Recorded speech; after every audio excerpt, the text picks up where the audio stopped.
Lexus GS 400. Gee, it's nice in here. Hey, let's let our friend Sluggo drive. Oh, no, he's gonna be mean to me. Don't forget to buckle up. Sluggo likes this big V8. Hey, but no, wait, that's too fast. Whoa, 0 to 60 in 5.7 seconds. Flat. Hey, Sluggo says he could drive all day. The Lexus GS 400, a flat-out value at your Chicago area Lexus dealer. Here's to you. Thanks for making News 2 Chicago your choice for news. It's been 30 years since the fans of New York City were swept up by one of the great upsets in football history. Joe Namath and the New York Jets victorious in Super Bowl III. Bill Parcells earned his place among New York football legends by winning 2 titles as head coach of the Giants. He's back in New York, this time as head coach of the New York Jets. Answering the prayers of their fans, the Jets captured the AFC East title and have positioned themselves for a run at a 2nd Super Bowl. Jacksonville head coach Tom Coughlin is a Bill Parcells disciple, his fiery style reminiscent of his mentor. He's also tasted success as a head coach. He took over the Jaguars in '95. 1 year later, had them in the AFC Championship game after stunning upsets in Buffalo and in Denver. Now the Jags are back in the playoffs for the 3rd straight year. A first-round victory last week over New England has put the Jags 1 game away from the AFC title game and 2 wins away from the Super Bowl.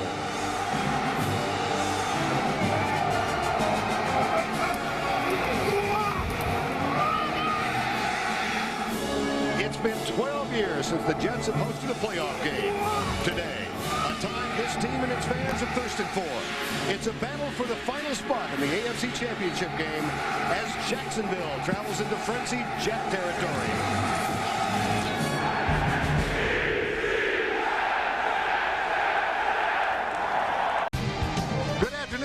I'm Bert Lundquist along with Randy Cross. Welcome to the Meadowlands and the continuation of a remarkable Jet story.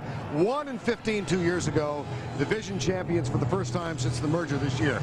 And Randy, any number of feel-good stories this year, none more prominent than Vinny Testaverde and his quarterback play for the Jets. When I think of Vinny Testaverde, I think of poise and confidence in 1998.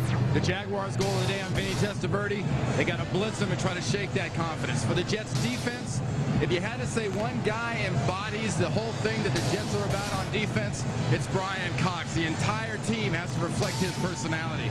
For the Jaguars, they got kind of a 2-headed monster on offense. Mark Brunell has to stay in the game and has to stay healthy. Fred Taylor's running game keeps Mark Brunell healthy. But for the Jaguars on defense, a huge story will be how they handle Vinny in the offense. And Kevin Hardy has to be the guy in charge of getting after Vinny Testaverde. Jets in the playoffs for the first time since '91, first time at home since 1986. We'll be back. But down on the field, for more on that story, here's Michelle Tafoya. Yeah, Vern, this is the ice that was chipped off the sidelines earlier today, but the field itself is fine. It was covered by a tarp before all the snow and rain hit earlier this week. Players who were warming up told me it's springy and soft, not frozen and hard like they expected, but no one was afraid to admit how cold it is down here, and it's only going to get colder as the wind picks up, which is expected to do. Vern, back up to you. All right, Michelle, the Jets have won the toss and have elected to receive before obviously a sellout crowd of better than 74,000. Mike Hollis will kick off.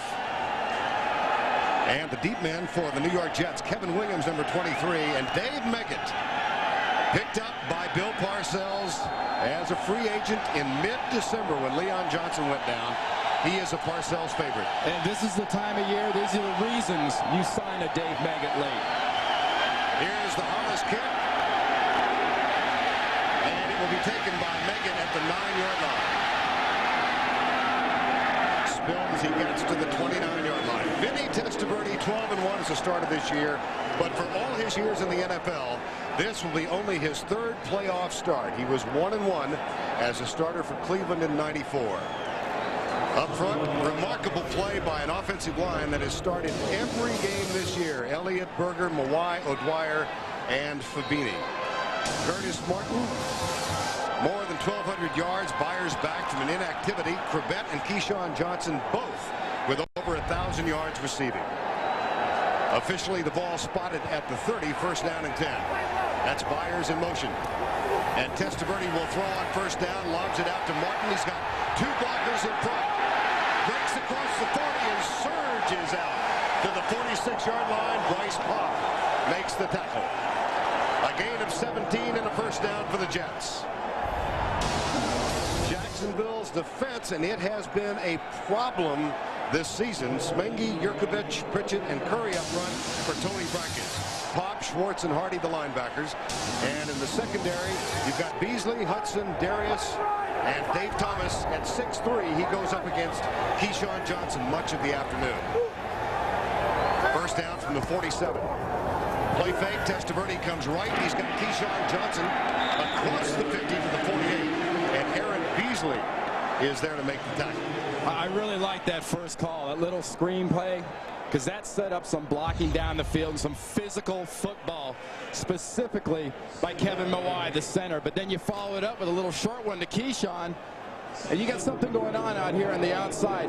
Jacksonville does not have small corners. Beasley, 21, is not a small corner. And on the other side, Dave Thomas is the exact same size as Keyshawn Johnson. Bill Parcells in his second year as head coach of the Jets. Author of an astounding turnaround. Here's the handoff to Martin on 2nd and 3. And he breaks it up the middle over Kevin Mawai's block. First down Jets after the 7-yard gain. Kevin Hardy and Eric Curry make the tackle. Well, what the Jets want to do is establish inside a matchup right here. John Yurkovich and Kevin Mawai. Look at the quick swim by Mawai. He knows he's got Byers coming backside on that quick trap from the wing. That opens the entire defense up. That wasn't a group of really fantastic blocks on Tom Coughlin's defense. It was the defense reacting to what they saw and overreacting, creating a hole. First down at the 39. This is Brady in motion to the left. There's a quick toss out to Martin. Aaron Curry with penetration, and Martin cuts back to the right. Curtis Martin at the 33-yard line. Donovan Darius and Chris Hudson, the safeties, make the tackle. Well, that was a nice job, though, by Donovan Darius at that safety position, because the Jets have got this quick toss. Denver started this with Terrell Davis. The Jets have adopted it. The whole idea is to get the corner. The corner's been stuffed, so when Martin breaks back, that young safety has the presence of mind to be there and cut that whole thing off. But look at Keyshawn Johnson working inside against Eric Curry, a defensive end. I love watching these receivers from New York block, because they'll block linemen, linebackers, it doesn't matter. Johnson wide to the left on 2nd down. Byers in motion. They hand it off to Martin. This time, defensive penetration led by John Yurkovich. The fire plug at defensive tackle, and Martin is stopped at the 35. Hey, this Jacksonville defense has really been worn out the last 3 or 4 weeks. Not so much on the field as much as off the field. People just ripped this team. Curtis Martin made a comment about having a big game this week, and this defense is taking it personally. But the best way to take it personally against a Curtis Martin, you better be able to handle those 5 guys up front. Dave Meggett in. First time on offense, and the spread offense now for Vinny Testaverde. He's got 5 receivers out.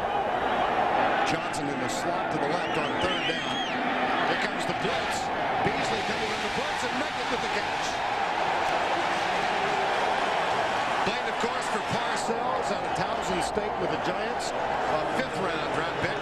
Then went to New England when it was cut by the Patriots and signed by Bill in December. I've been waiting for this since the playoffs started. The off week, knowing that Bill Parcells and David Meggett weren't rejoined here in New York with the Jets, for Dave Meggett to cover kickoffs. He's a weapon as a receiver out of the backfield. He lined up in that case as the wide split receiver on the left. And don't forget also, this young guy out of Towson State, like you said, can also throw a pass. That's a 14-yard gain officially. Testaverde play fake. Smengi comes from the outside. Johnson touchdown. Keyshawn Johnson.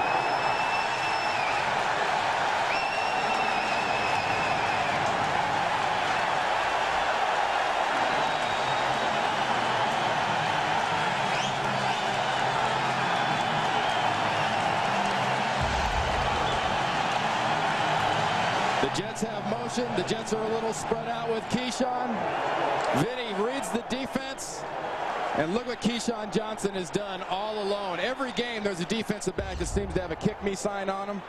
Aaron Beasley's the kick me sign for Jacksonville. John Hall knocks through the point after touchdown. Keyshawn Johnson, 83 catches in the regular season. His first ever in the playoffs. Jets lead by 7.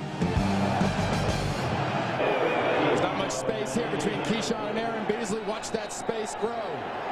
Safety sits. Keyshawn keeps going. Great execution and mental alertness by Vinny Testaverde to find Keyshawn. Here's the kick from Sean Hall. Tavian Banks and Reggie Barlow deep. This is Tavian Banks at the 5. Comes left, and the Jaguars will get it offensively for the first time at their own 24-yard line. Well, the Jets go with the opening kickoff. 70 yards. They average 10 per pop. Johnson gets the touchdown, 21 yards out. CBS is sponsored by Southwest Airlines, proud sponsor of the NFL and official airline of the Super Bowl. State Farm Insurance, like a good neighbor, State Farm is there. And by American Express. American Express helps you do more. Jacksonville first down, 10 at the 24. Mark Brunell injured in the second play toward the end of the season against Detroit. He missed, in effect, 4 regular season games. Modestly effective last week when he came back with a high ankle sprain. The big question for Mark Brunell is a matter of mobility. First down, Jets open with a 3-4 defense, and they send at 3. Brunell with time, but good coverage, and it's batted backwards by Jason Ferguson. Let's check the defensive line. You now know that Jason Ferguson is opening up a tackle. We'll check the Jaguars offense. Boselli, Coleman, John Wade, his second start. Brian DeMarco and Leon Searcy. Fred Taylor, Damon Shelton in the backfield. Keenan McCardell and Jimmy Smith in the wideouts. And Pete Mitchell is the tight end. Second down and 10. Taylor comes left. Finds a crack across the 30 out near the 34-yard line. Now their normal defensive alignment for the Jets looks like this, a 4-3. So they opened with a 3-4. Lyle, Ferguson, Logan, and Pleasant up front. The linebackers, Mo Lewis, Pepper Johnson, and Brian Cox. Aaron Glenn will play today. He's been injured with a bad ankle, but Ray Mickens starts for him. Corwin Brown, Green, and Otis Smith complete that defensive alignment. And we have a measurement. That much for the first. One thing about facing Bill Parcells' defense led by Bill Belichick is you know you're going to get variety. And right away from the get-go, Belichick there is showing Mark Brunell and the Jags offense, I'm not giving you what you're going to expect all the time. Watch on third down. Belichick will go with 2 defensive linemen, 5 linebackers sometimes. You can never predict what this guy's going to pull on you, but you've got to be able to react. Third and a foot. Double tight end set. You see the CBS first down line. Mark beyond which they must go, and they do. Fred Taylor gets the first down at the 35. Jason Ferguson with the tackle. And help supplied by Pepper Johnson and Mo Lewis. Well, one thing about this young running back out of Florida, though, you see him twice so far. He's gone onside. And when he runs onside, he can pop some big plays. And last week, 162 yards in that wild card game against New England. He's at his most dangerous, though, when he cut backs and thinks you're going to give him that gap. Skips across the 35 and into the hands of Rick Lyle and Jason Ferguson, 95 and 72. A lot been made that Fred Taylor, who grew up in Belgrade, Florida, and played, of course, collegiately at the University of Florida, is not used to the cold. He was telling us last night that the first time he saw snow was on a recruiting trip to Michigan State in Lansing, and he thought that Gainesville looked pretty good. Yeah, I think all that kind of stuff is just hype for sports writers personally. This kid can run. And right about now, he's forgotten that it's a little chilly. Here's Brunell with a play fake. Look at the time. And the pass incomplete, intended for Pete Mitchell. Brian Cox, number 51, was there. But again, Brunell with good offensive line play. Well, you remember what we talked about, though, that Brunell has got to stay healthy. And I'm sure the Jaguars went in thinking, hey, look, they're going to blitz them. They're going to come after him and try to knock him around. Well, what Belichick and the defense are doing are going, hey, we're not going to blitz you. You're going to have to beat us with your head as much as your arm and your feet. Mark Brunell said last night that one of the keys for the Jaguars today is how well they recognize third down defenses that Bill Belichick throws at them. 3rd and 9 here. Here comes the blitz. Brunell in trouble. Flips it out. Intended for Damon Shelton, the fullback.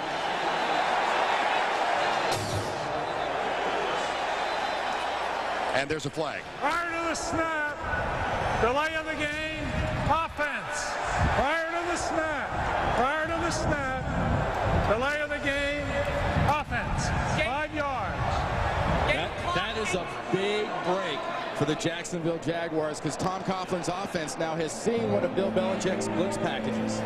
Came out and looked like a 4-man line with Brian Cox coming from the quarterback's onside, the left side. They blitzed him on the backside. They've seen the package. Can they take advantage? 3rd and 14. Reggie Barlow to the left. Brunell will go out of the shotgun, but McElwee blows his whistle. Now let's see what Bob McElwee has to explain. 8:28, please. 8:28. Well, they put an additional 8 seconds back on the clock.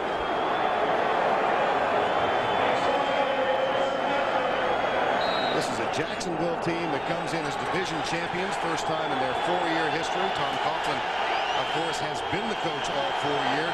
They are the more experienced playoff team between these two. Here's Brunell.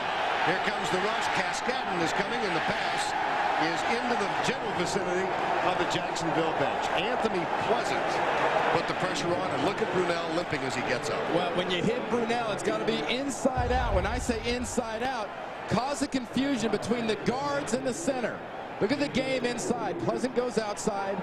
Cox comes inside, and Pleasant gets released. And it's Pleasant that hits Mark Brunell. Watch the stunts and the blitzes inside, getting in Mark Brunell's legs. Brian Barker on to punt on the down. Dave Megan still dangerous at 32. Will grab this one at the 29. This time, excellent downfield coverage by the Jaguars. A 40-yard punt for Brian Barker. 4 on the return for Dave Megan. We play midway through the first quarter. January in Jersey. The Jets lead 7-0. NFL on CBS is sponsored by the American General Financial Group. Live the life you've imagined. And by IBM. Are you ready for e-business? Dick Geron, the defensive coordinator of the Jaguars, said last night their goal today is to limit the Jets to 2 big plays in 60 plays. Big plays defined as a run over 15 or a pass over 20. In the first drive, the Jets had 2 big plays, 2 for 7. Here's Testaverde, handoff, Curtis Martin. Up the middle to the 5-yard line. John Yurkovich. Tuesday's world premiere movie, A Family of Cops, is threatened when a banker's murdered points to one of their own. Charles Bronson stars in the world premiere movie, Family of Cops, Tuesday on CBS, America's most watched network. Charles Bronson cut down on a few big plays. Jacksonville defense might need somebody like him if Bill Parcells' offense keeps running these formations and these big plays at him. 2nd and 7. You see the first down, CBS first down line to the right. And here's Testaverde. Still perfect. Keith Byers makes the grab. And a fight is broken out at the 30-yard line. Doesn't appear that it will amount to much. Kevin Pritchett is one of those involved, and Kevin Mawai, the center, number 68. Kevin Mawai is a guy they can ill afford to lose. So the last thing you want is a veteran like that who does not have all the playoff experience in the world coming from a place like the Seattle Seahawks.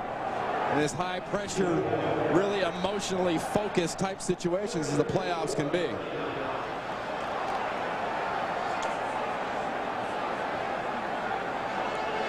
But this Jets offensive line has got a real attitude about what it wants to do and how it wants to do it. And look at Mawai go after Pritchett hit Todd Berger.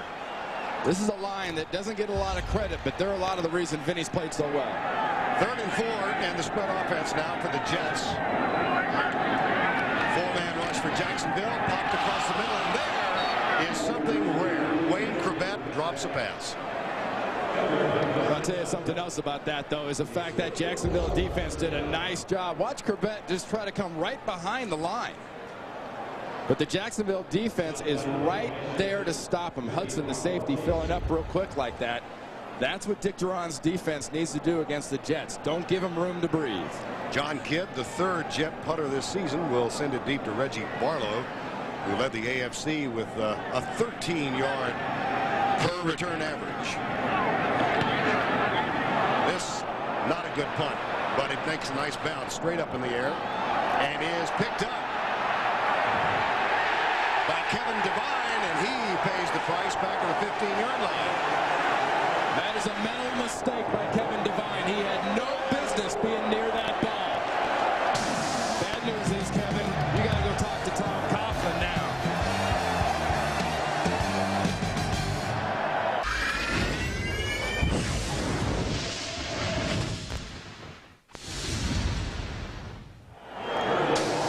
About a 20-minute drive away from Midtown Manhattan or downtown Manhattan as far as that goes.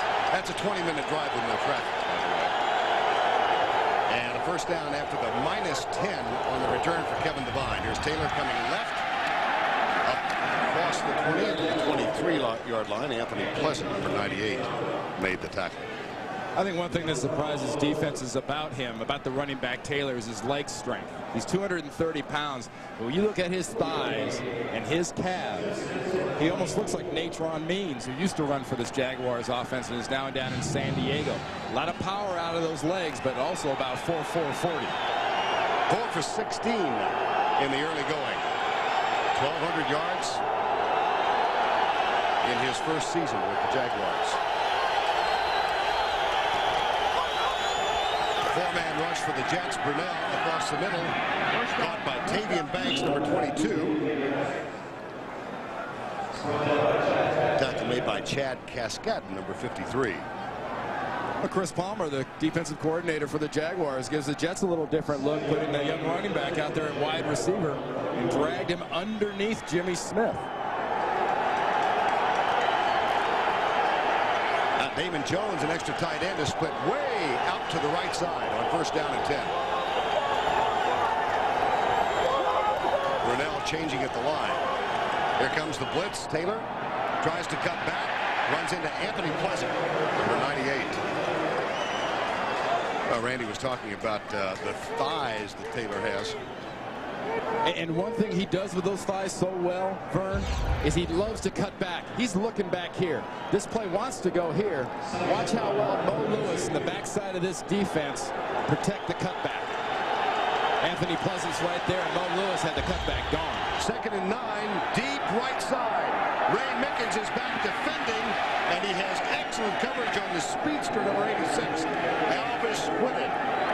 Well, it put that one in to take advantage of the 5'7" Ray Mickens, but he was right there. Hey, when you don't have an all-pro type cornerback like Glenn starting at corner, you go after a Mickens, but Mickens had so much pad, and look at his body position on this pass.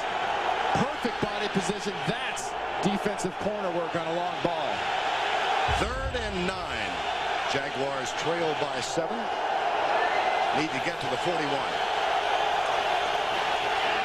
Brunell chased to his left. Pulls up. Finds his receiver. Keenan McCardell, number 87, and that's good for the conversion. Well, we've seen Mark Brunell move. Mark Brunell isn't moving with that speed he normally does, but he's got a little bounce in his step, and that's good for the Jacksonville offense. It's bad for the New York Jets offense, so if he can escape the pressure that easily and that quickly, because Anthony Pleasant got in his face, he got the corner, and there was no threat on Brunell. First down and 10 at the 42. I formation this time, and Mitchell comes in motion. Taylor. Brian Cox Johnson, 51, makes the tackle. I talked about Brian Cox being the attitude and the emotion of this entire Jets team. That's what he's really brought here since Bill Parcells brought him in at the end of July. I mean, veterans, great. Veterans can be fantastic, but it's an intangible that Brian Cox has brought, and most of that's just attitude. Brian Cox, an owner of some racehorses, and that's a passion he shares with Parcells.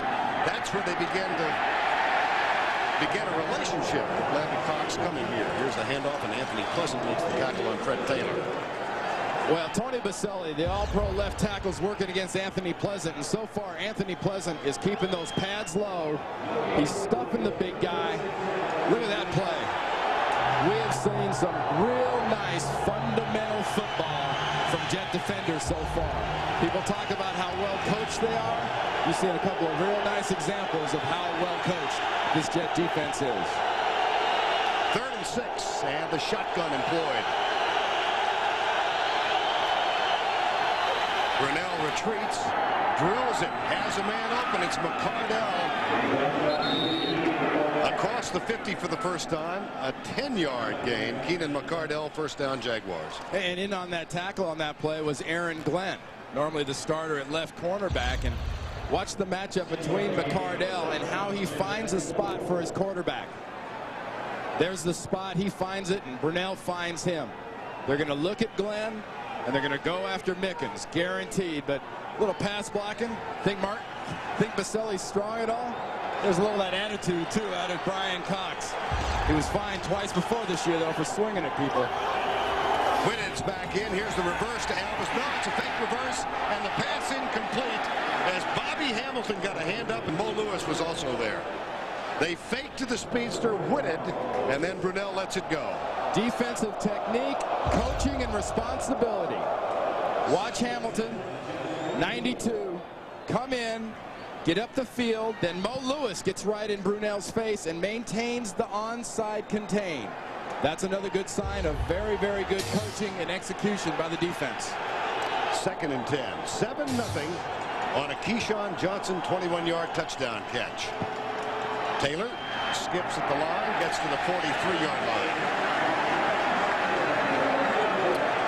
Get online and send your funniest football joke to superbowl.com, then tune in Saturday night, January 30th. You see if it airs during the NFL All-Star Comedy Blitz. 3rd and 8. Jaguars 3 of 4 on 3rd down conversions. 3rd down passing. Bill Cowher talked about how important that was for Jacksonville in the pregame show. Brunell in this offense so far executing very well on 3rd down passing.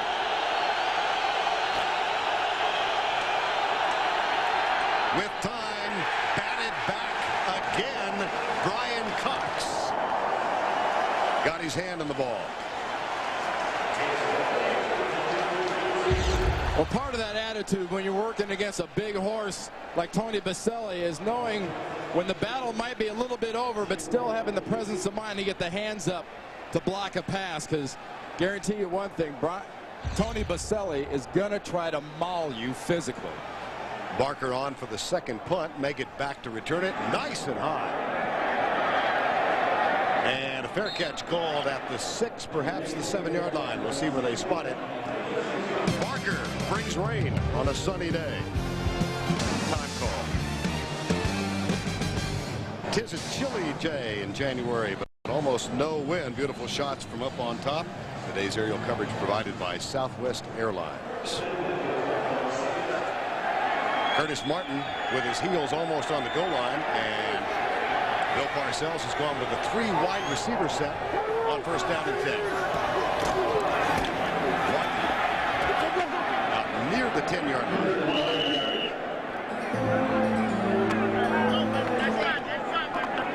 Now let's check in with Michelle Tafoya.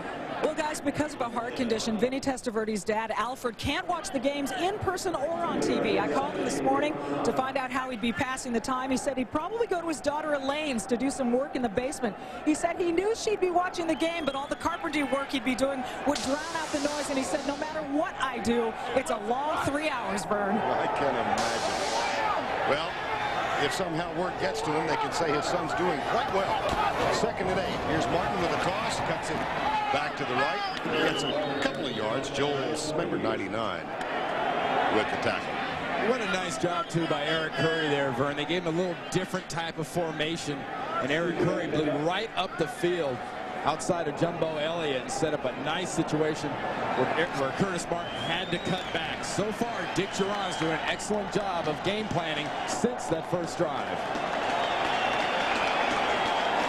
Well, we have reached the end of one. That's the end of the first quarter. Bill Parcells' squad on top 7-0. They went 70 yards in 7 plays. Keyshawn Johnson got the touchdown. We'll return to Giant Stadium right after this message and a word from your local station. CBS coverage of the divisional playoffs continuing from Giant Stadium in East Rutherford, New Jersey. We began quarter number 2. The Jets leading 7-0, scored on their opening drive, a 21-yard toss. Vinny Testaverde to Keyshawn Johnson. Ron Lundquist, Randy Cross, and Michelle Tafoya here. First home game since 1986 in that season.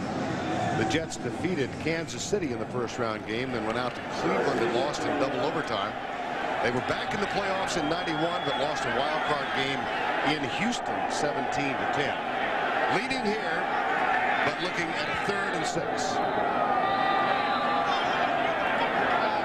And calling timeout.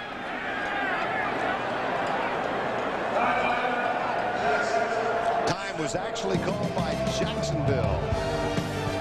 We'll be back in just a moment.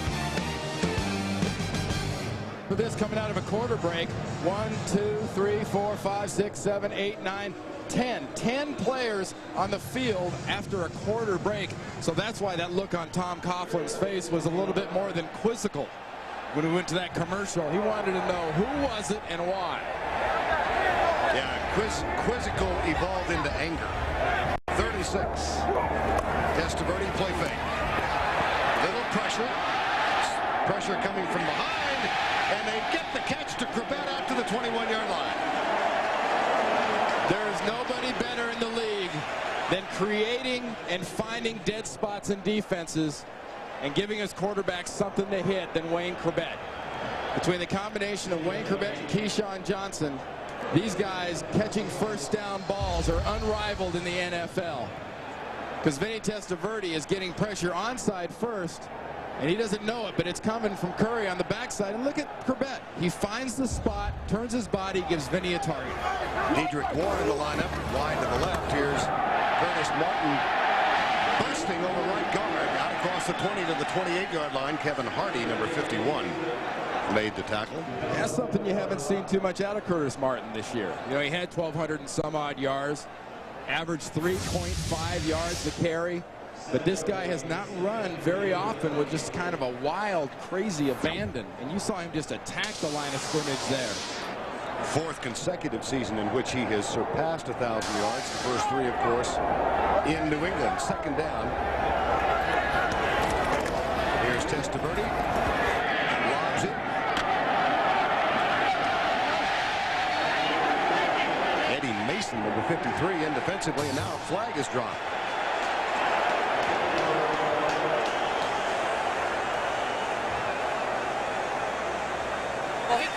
Personal foul, unnecessary roughness, number 20, defense, 15 yards, first down. Donovan Darius. Poise and control are signs of Coughlin teams and Parcells teams. Vinny Testaverde sets the double screen L, but watch the poise and control of Curtis Martin and the lack thereof right there by the young guy Donovan Darius, giving him the shot in the head when he's on the ground. No excuse, period. End of report. Now Meggett is in the backfield after the 15-yard penalty. And a first down at the 47-yard line. Testaverde, quick setup. Oh, boy. Donovan Darius almost made amends of immense proportion.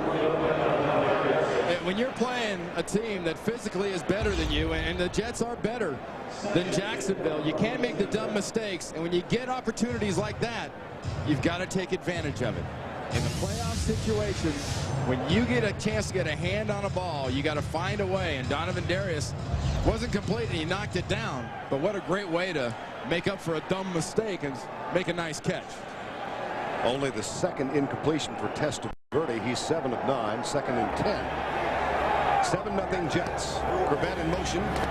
Testaverde looking right all the way this time. Finds Keyshawn Johnson. That's the third catch for Johnson. He celebrated his selection to the Pro Bowl this week by buying 3 rather expensive watches for the 3 quarterbacks on this ball club. Hey, he bought them all Rolexes. That's what I said. Very expensive watch. But I tell you what he does for Vinny Testaverde is not so much, you know, what he brings is a guy that after he catches the ball can be physical. And you saw him right there on Bill Parcells' sideline get physical and get all the way just about to a first down. In fact, they're going to measure, see if he did get it. And they got it. That's the part of Keyshawn's game I think he's really improved since he came in the league, is learning to be more physical. He's got the size advantage. Why not be physical? And there's what I was talking about earlier on third down and getting those big catches, second or third down, but getting those big catches for a first down. Wayne Corbett. No 2 wide receivers in personality could be more opposite than these 2. But it does not carry over to their complementary play on the field. Here's Martin to the 40-yard line. Tackle made by Kevin Hardy. Tuesday on CBS, a special 2-part Jag begins when Mac investigates a Navy cover-up. Then it concludes Wednesday when a hostage rescue goes horribly wrong. All new Jags Tuesday and Wednesday on CBS, America's most watched network. Well, a lot of concern overnight, Randy, about wind. Almost non-existent. We've had a variety of atmospheric conditions here. Snow on Friday, fog yesterday, and clear skies today. Keith Byers to the 13. Kevin Hardy with the tackle on number 41. Charlie Weiss, the offensive coordinator for the New York Jets, helped design a video NFL football game in the offseason. And right now, the way he's calling plays, he looks like he's got one of those little game controllers out. And he's just kind of picking his spots. He knows he's got a good offense, and he's giving him a little bit of everything. Gave him a little Meggett, give him a little Marks, give him a little Byers, give him a little Corbett. Back split. This drive began on the 7-yard line after a Brian Barker punt. Blitz coming. Testaverde, a little pressure, pulls up and throws it away. Dave Thomas and Keyshawn Johnson. Dave Thomas said he would not chat with Keyshawn today, but I think he had a couple of things to say then. Well, you know, when Dave Thomas is back covering a Keyshawn Johnson, too, and the old Vinny in that situation might have tried to make something happen. Vinny didn't try to make something happen, and when you're going against that matchup there, look at Keyshawn Johnson's size. He usually dominates defensive backs. There's virtually no difference. Dave Thomas and Keyshawn Johnson renew their rivalry to the left side. Here's the toss to Martin. And Martin hit behind the line and loses yardage back to the 35. Joel Smengi, who's probably destined for offseason shoulder surgery, but plays on despite the injury. Well, on that play there, he fought right through Brady. And when you see Kyle Brady in the Jets offense, pay very careful attention to Kyle Brady. Because sometimes he's at a wing tight end, sometimes he's in a slot tight end, and very often he's in motion acting as a trapper. That time, Smengi came right through the shoulder and wouldn't let Curtis Martin get the corner again on that quick toss. Corbett and Johnson come to the near side. Dedrick Ward, he is tight right, and Fred Baxter's in as an extra tight end. Johnson and Testaverde goes deep for Dedrick Ward, incomplete at the 14-yard line. Coverage from Kevin Devine. Well, I got to tell you something now, Vern. I mean, I'm enjoying this game, obviously, but Eric Curry, number 75, for a guy that's starting for Tony Brackens and hasn't played a whole lot, look at him working right there against Fred Baxter, the tight end, and getting this pressure on Vinny Testaverde.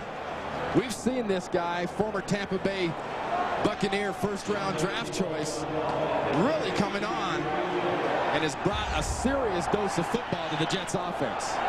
John Hall will attempt one officially from 51 yards. Has a great leg. Accuracy sometimes a problem, but not now.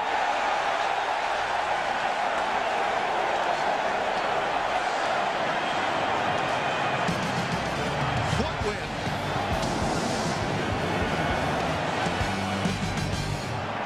By the new Dodge, it's about change. Nike and the Nike Alpha Project. And by Staples, the office superstore. John Hall has just set a New York Jet postseason record for longest field goal. And officially, they're going to give him that extra 4 inches and make it a 52-yarder. Now he will kick off, and Reggie Barlow is one of 2 men deep, joined by Tavian Banks. And this one, almost as long as the field goal effort. It bounces inside the 20. Chris Hayes. Tavian Banks. John Hall. Bill Parcells says go ahead and try it. Well, in a place where most people think, you know, you don't kick a lot of long field goals here, but how much doubt did he have? And it wasn't like it crawled over, folks. Look at that. He had plenty of leg. Might have been good from 53. 54. I don't know about 54. Okay. 10-0. Mark Brunell and the Jaguars find themselves down. They defeated New England last week. They'll go deep left side, and this one's picked off. Otis Smith, who's having really a terrific season, complements it with a playoff interception. That one there looked like a Meadowlands football.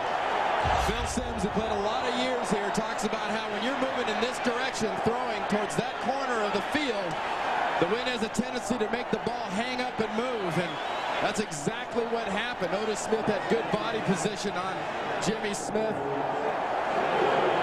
Mark Brunell looks, throws it up, and the ball just stalls. Look at the double coverage.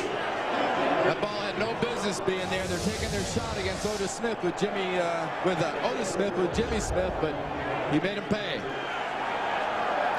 First down and 10 at the 40.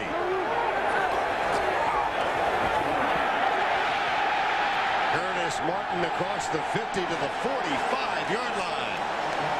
A 15-yard gain. Kevin Hardy finally caught up with him. Well, you know, sometimes, Vern, if you're an offensive lineman, you just got to take a guy where he wants to go. And Kevin Mawai and Todd Berger and Jumbo Elliott just take people where they want to go. Good job there by Jumbo Elliott, but look at the authority and the decision-making of a running back on that run right there. I mean, Curtis Martin is bringing it. He talked this week that he was going to have a big game. He was going to bring it. He has brought it. That's a gain of 15, and the second big play on the ground. This could be the third. Here's Martin down to the 36-yard line. Donovan Darius with the tackle. And that one there was right into the heart of the Jaguars defense. When you talk about the heart, you got to look at Kevin Mawai, the center. He works with the guards in there. O'Dwyer, little quick trap there by Byers on Yurkovich. Nice block by Kevin Mawai on the linebacker, Schwartz. Martin is bringing it, and those offensive linemen are the reason.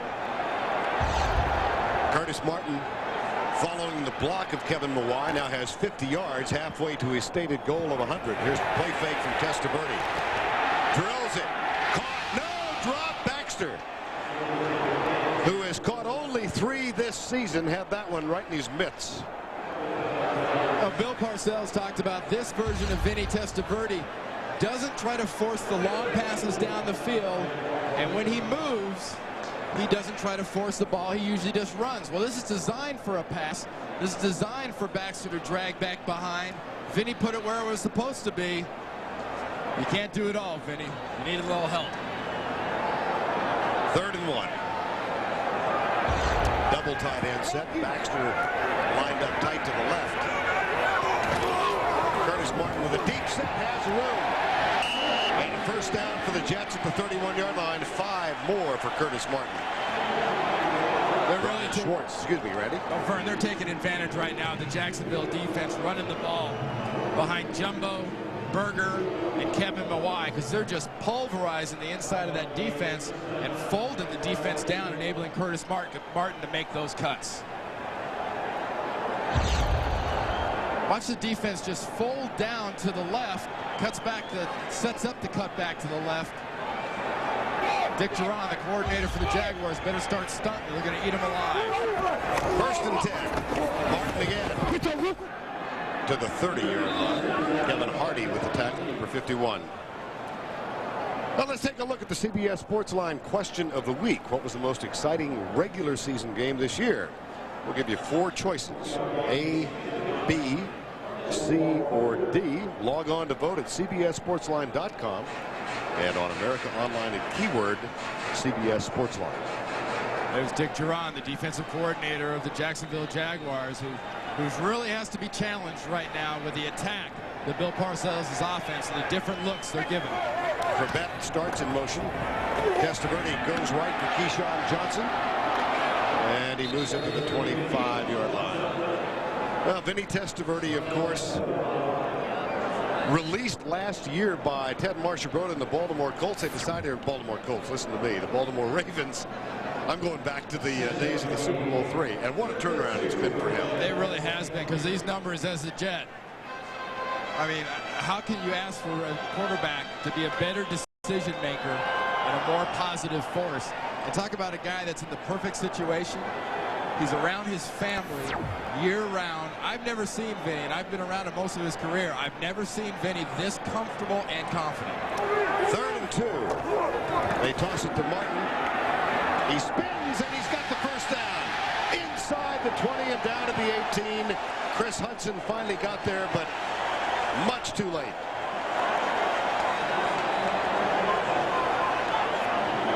Well, some guys bring it in bags, and some guys bring it in buckets. And Curtis Martin is getting a bucket full of help from his line. He gets a missed tackle by Curry, and then he just spins out. And if you're a safety, they've got him. He's gone. No, he's not. Here he comes. Now Bill Parcells has Meggett in the lineup along with Alex Van Dyke. 5 receivers. Meggett split way to the left. Across the middle, incomplete. Dave Thomas got there defensively as Keyshawn Johnson made the stop. You know, one thing this defense needs to do more of is you need to be more proactive and not reactive. You're seeing the formations, and they're sort of sitting back and letting the Jets take this offense to them. Defensively, if the Jaguars don't start attacking Vinny in this offense, especially up in the front 5 with the offensive line, they will dictate the rest of this game with this style of physical football. Corbett goes wide right on 2nd and 10. Johnson wide to the left. They're also exercising great ball control. This, the 9th play of the drive. Here's Martin. And Randy, this is a Jacksonville team that has been susceptible to the run most of the year. They gave up. There's a flag, comes late. Tom Coughlin's team gave up 205 to Pittsburgh in the last regular season game on the ground. They thought they'd solved the problem in a convincing. Illegal motion, 2 men moving prior to the snap, and they did not reset. 5-yard penalty, 2nd down. That's a mental mistake. And you can make physical mistakes for Bill Parcells to some extent. We talked to a lot of his ex-players, and they'll tell you about how long Bill Parcells tolerates mental mistakes. That is the first penalty for New York, and it comes with 5:43 to go before the break. 2nd and 15 at the 22. Byers out. Dedrick Ward comes back in. Testaverde talking with us about the contributions of his 2 regular wide receivers, Johnson and Corbett, said, don't forget Dedrick Ward. He's won about 4 games this year with huge plays. He's split to the left. Football picked up on 1 bounce. And here we go with Chris Hudson. He laterals back to Eric Curry, and then Dave Thomas loses it. Are you kidding me? There is a flag down at the 39 as well. Hudson picked it up on one bounce and inexplicably decided to lateral the ball to Eric Curry.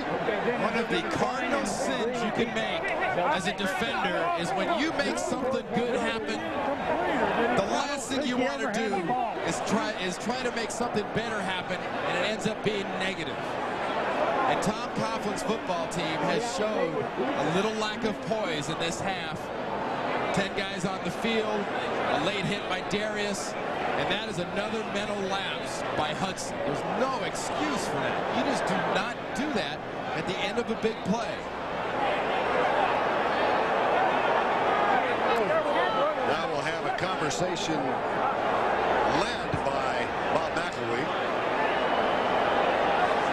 Joel Smingy is the man who made the hit on Curtis Martin that started all of this. But the question here too has to center around if it was a forward lateral or not when Hudson threw it, because Hudson looked back and thought he saw somebody, Dave Thomas. But by the time Thomas, I think it was, got by him, he was in front of him. There is no foul. The fumble recovery is good. First down.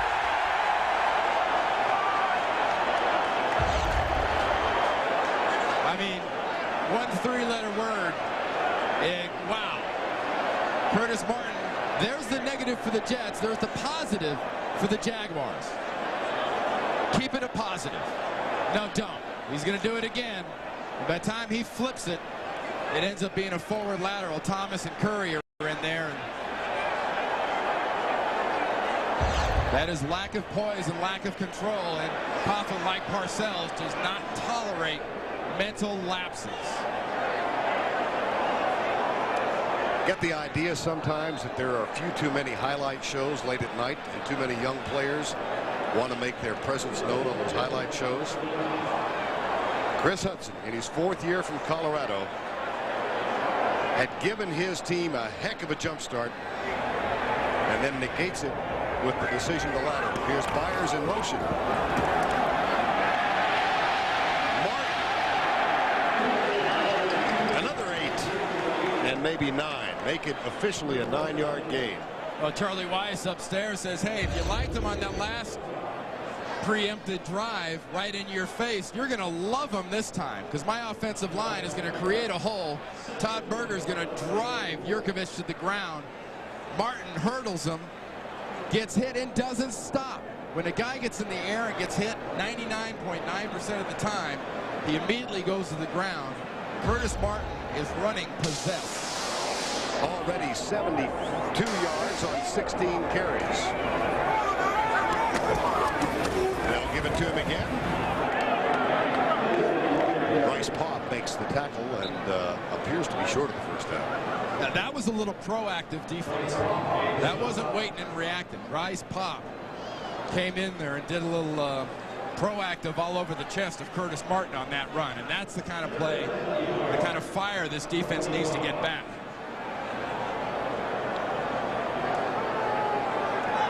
Jets are 4 of 6 on 3rd downs, and they've got 3rd and less than a foot here.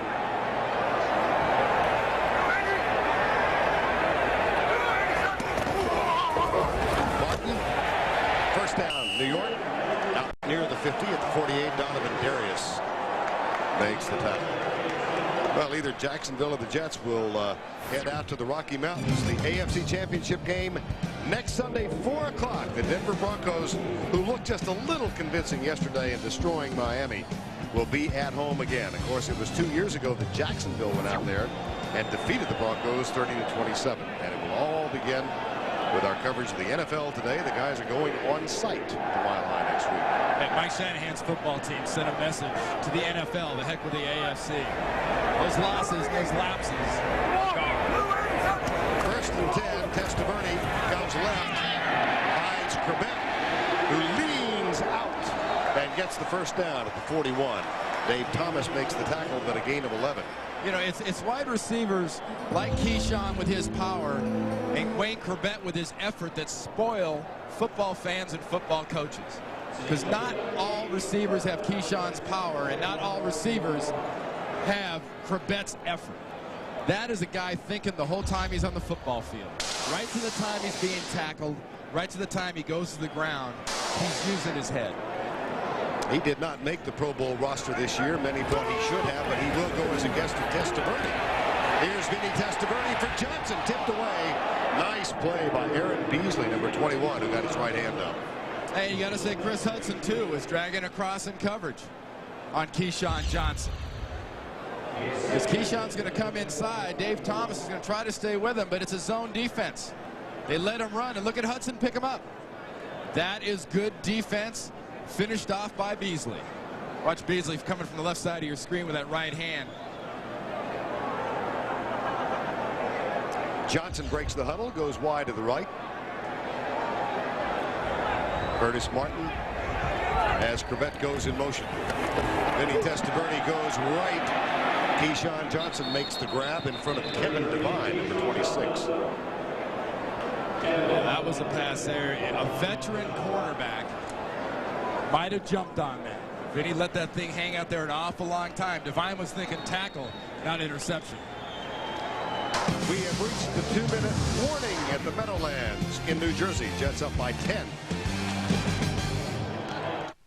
One day, science will create a pill for men's hair loss. That day is today.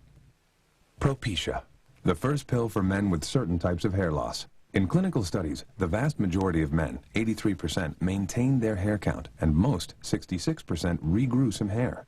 You may need to take it daily for 3 months or more to see results. Propecia is for men only. A small number of men experience certain sexual side effects. Each occurred in less than 2% of men. Women who are or may potentially be pregnant must not use it or handle broken tablets because of the risk of a specific kind of birth defect. Talk to your doctor or pharmacist and read the consumer information they can provide. It may look like just another pill, but for men who want to treat hair loss, it's a beautiful thing to behold. Propecia, helping make hair loss history. Dodge Durango can tow up to 7,400 pounds, nearly half a ton more than its nearest competitor. That's 2 extra dirt bikes, 1 more great big water toy, or 1 more baby grand. Hey, my Durango tows more toys. Gonna lose his wimpy towing blues. Oh yeah. Whoa, look out! Hi there. Need stopping power? Get genuine Midas brakes installed for $69.95 after rebate for a limited time. And of course our lifetime guarantee. Go Midas.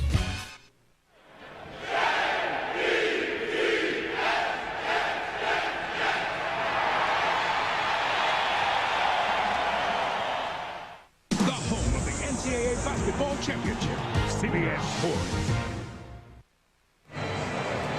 Beautiful view of the skyline of Manhattan in the background. Giant Stadium in the foreground here at the Meadowlands in East Rutherford. And today's aerial coverage provided by Southwest Airlines. Temperature in the mid-20s. The Jets much hotter than that. And they lead at 10-0. Coming up at halftime on the NASDAQ Amex halftime report, we'll go back across the Hudson to Jim Marcus, Brent Jones, Mike Lombardi, and Bill Cowher, coach of the Pittsburgh Steelers, for their analysis of the first half.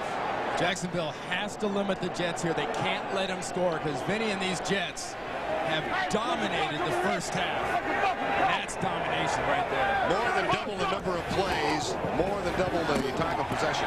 And Curtis Martin has another first down at the 30-yard line, and another little fracas breaks out between these two teams who are not noted for the intensity of their rivalry. They've only played twice before. Jumbo Elliott and Kevin Hardy. There's no excuse for losing your poise like that. And it was started by Kevin Hardy of the Jaguars.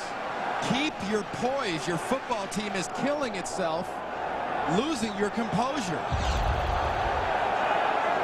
There's Jumbo right there getting a block on Hardy. He gives him a little bit of a push. That makes him mad, but you don't come back.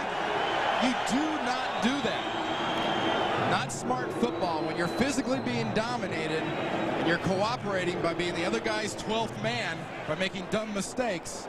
You have no excuse if you're getting your tail whipped. Kevin Hardy has been a standout for Jacksonville this year despite their struggles defensively. Strong side linebacker a year ago. Made the switch to the weak side when they signed Bryce Popp as a free agent. And has led the team in tackles, but now and no flag down.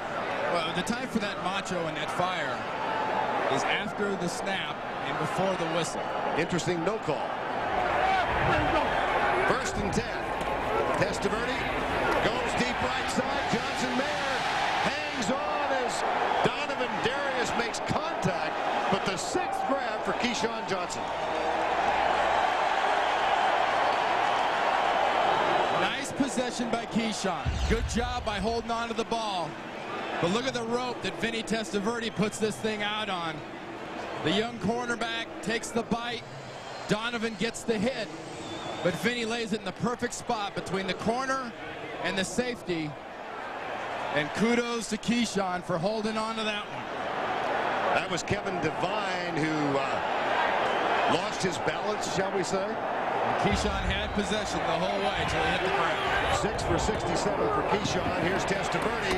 Lobs it out for his tight end, Kyle Brady, who was struggling to get his balance. As he turned around, he was wide open.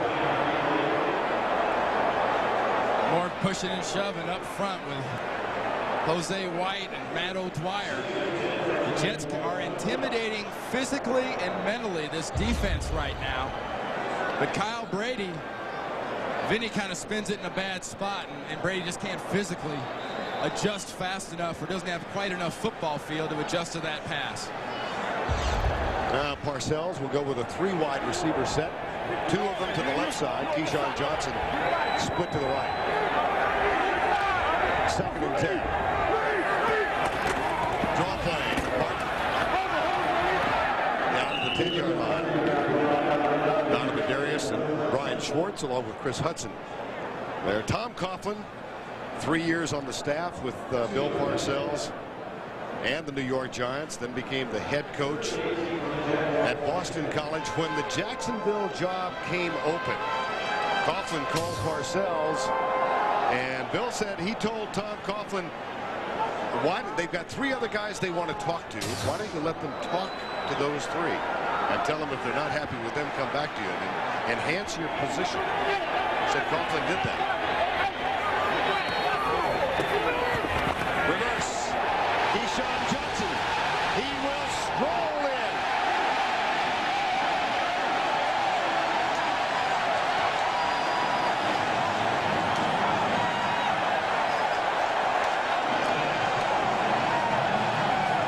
When you're in a situation as an offense where you are physically beating somebody and mentally you know you're in their heads, you can count on overreaction.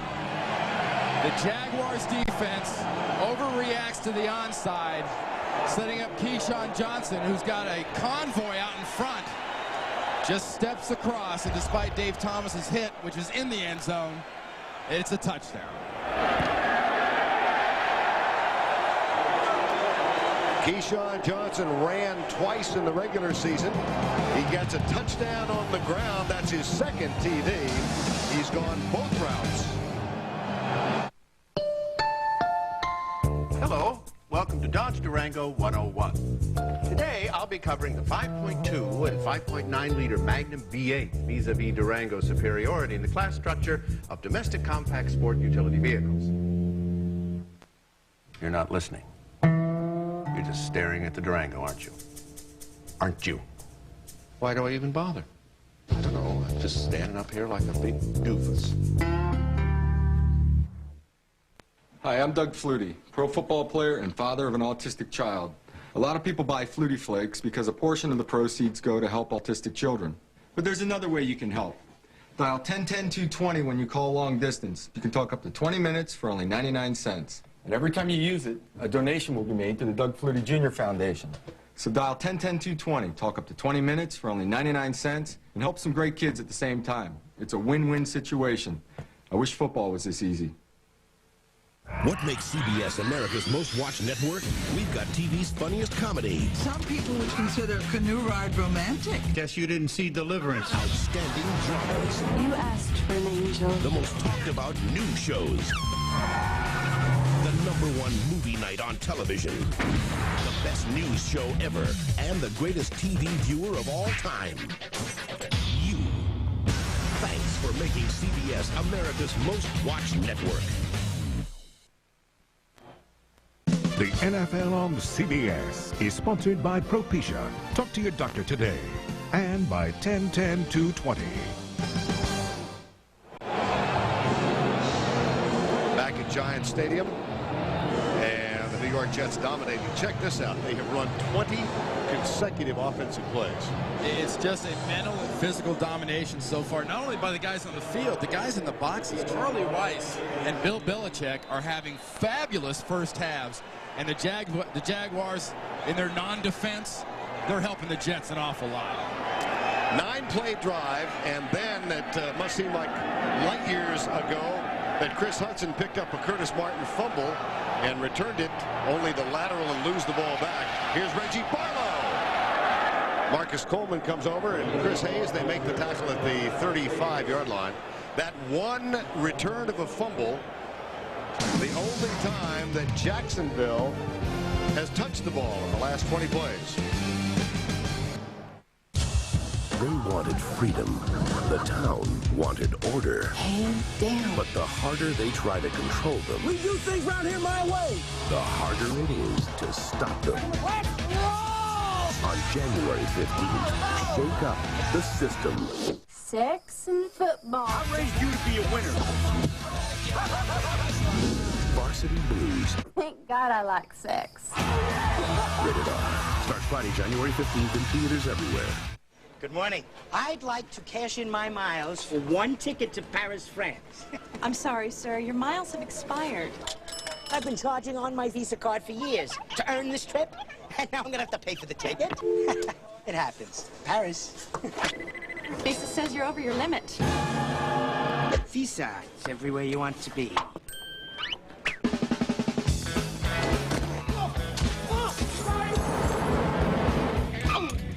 If I told you what I've been through. I need a doctor. Je suis un espion. Espion? Espion! Espion! But Visa, can you at least help me find the doctor? How about a lawyer? Visa says they're everywhere, but American Express helps you with just about everything. So you can always do more. I do not get French fashion. Rock legend Elton John and country superstar Leanne Rimes perform together for the first time, plus the one and only Garth Brooks live. The People's Choice Awards, CBS tonight. Well, here's Keyshawn. Watch the defense react that way, and check out Kevin Mawai, the center for the Jets. That release has to tell a defense no other thing but, hey, I'm going downfield. But the Jag defense reacted so hard onside, there was nobody to see Kevin Mawai get out. 21-yard touchdown catch and a 10-yard touchdown run for Keyshawn Johnson. Here's a handoff. Fred Taylor out to the 40-yard line. Coming up in the NASDAQ Amex halftime report back across the Hudson. Jim Nance, Brent Jones, Marcus Allen, Mike Lombardi, and Bill Cowher. First half analysis. That's coming up shortly. Here's Brunell. That's his fourth completion in the first catch for Jimmy Smith, number 82. Clock is stopped after the 8-yard gain. Jaguars have 6 seconds remaining in the first half. Sampras versus Agassi. Sampras prepares to serve. Agassi rips the return. Sampras runs it down. Wow, what a backhand. Sampras cross court. Agassi down the line. The crowd goes wild. Hey, the ball boy won't give Sampras the ball. Tennis, get in the game. 17-0 Jets lead over the Jacksonville Jaguars. Tom Coughlin, Mark Brunell having a quick chat. One timeout left. It's just a situation, Bill Parcells' defense, you know, nobody gets behind you. Your defensive backs that are going to go back to the as far as possible. Corwin Brown will be the deepest man. Deepest, then the deepest. That's Corwin Brown right there. No one gets behind you. Jets bring 3. Brunell up. Deep left side. That's caught. That's a touchdown. Oh my gosh. 52 yards. Jimmy Smith. Over Otis Smith. Well, we've seen some mental lapses.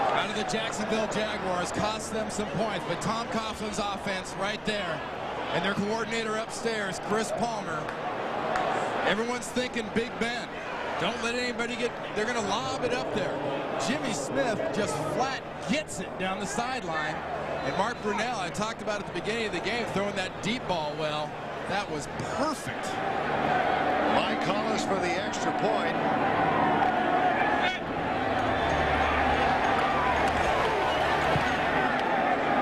Lightning strikes for the Jaguars. At the end of the half, Bill Belichick and Bill Parcells will have some pearls for their boys in the locker room, because Otis Smith gets blown by Jimmy Smith. Look at that concentration to catch that. And Henderson doesn't get over fast enough to help Otis. And Brunell acts like, hey, was there ever a doubt? Otis Smith has given up just one touchdown pass in regular season. That to Marcus Pollard of the Indianapolis Colts. But a lapse on the final play allows the Jaguars to get back in the game. NASDAQ MX halftime report next. That's all coming up in just a moment. Oklahoma collides with Cincy. Syracuse slams into Georgetown, and Indiana battles Purdue. It's all on the road to the Final Four next Saturday on CBS. CBS presents a new dramatic series about a family of cops who love to live life on the edge. If you're not focused on your job, Real dangerous out there. you pass that test. For Jacksonville, Fred Taylor for Jacksonville. Fred Taylor with the majority of those 26. Curtis Martin had a huge first half with 84 yards. But Keyshawn Johnson part of the story as well. A touchdown on the ground and one in the air. Reggie Barlow, one of two deep men. He's joined by Tavian Banks. Here's John Hall's kickoff. This is Tavian Banks, fourth-round pick. The rookie is out across the 20 to the 22-yard line. Well, we mentioned the power game of the New York Jets, led by Curtis Martin, but Keyshawn Johnson had a big part in the lead. He really has been, and he's such a great all-around weapon for Vinny Testaverde on offense, whether it's taking advantage of his size when you're throwing him a quick slant at the goal line or letting him run a really well-timed and well-set-up reverse for a touchdown. But end of the game, or end of the half, I just can't believe that this actually happened. I see it again, and I'm stunned that you don't have somebody deeper than anybody else. Fred Taylor spins out to the 21-yard line. And we check in with Michelle Tafoya. All right, Virgil, Tom Coughlin told me at halftime that Chris Hudson's fumble was the, quote, stupidest play in football. He said we've got to stop the Jets sometime, and that touchdown you're talking about just before halftime may be a momentum builder for the Jags. And Bill Parcells agreed. He told me his team lost concentration on that play and that the first 5 minutes of the second half will be telling with Jacksonville having the ball. Guys? Thanks, Michelle. 2nd and 11, Jacksonville. Brunell will throw. Little slant pattern, Jimmy Smith, and he's got a first down out to the 40-yard line. 19-yard gain. Hey, the most glaring mistakes Jacksonville's made have been mental, and their biggest plays have been physical. The long bomb to Jimmy Smith, and then this one right here, working against Ray Mickens against that zone defense. Settles down right in that slot and then heads straight up the field. You hear that overused term, north and south running? He was headed north. Mickens favoring a knee. Aaron Glenn is on, and he's got a bad ankle. Here's the handoff to Taylor. Out to the left side near the 43-yard line. Pepper Johnson, number 52, makes the tackle. The key really to me at the early part of this second half, like Bill Parcells talked about, that the first 5 minutes being key, is Jacksonville has to prove to the Jets that they can physically stay with them. They can physically impose a little bit of hurt on a Jets defense. 2nd and 7. Taylor again. This time he comes right. Out near the 50. He stopped just short of the 50 by Mo Lewis, number 57. And another little disagreement breaks out.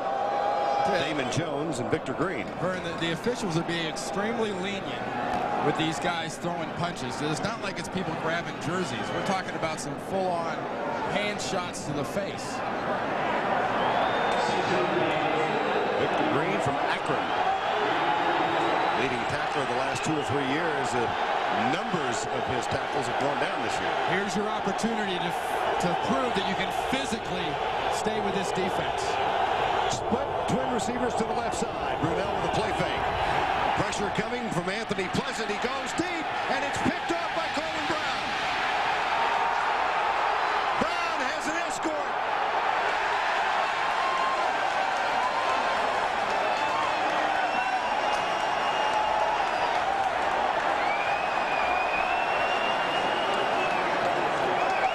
It looked for a moment like McCardell was open. He was wide open. That ball floated again, going in the same direction Brunell threw the earlier touchdown. This ball gets in the air and it hangs. Jacksonville was in a situation where they needed ugly and power. They gave you cutesy. They paid for it. I don't like that at all. 17-7 Jets. They get a big interception from Coleman Brown. That's his second of the season. First ever in the playoffs, of course. And here's Vinny Testaverde. Pumps once, then goes down the middle for Brady. Nope.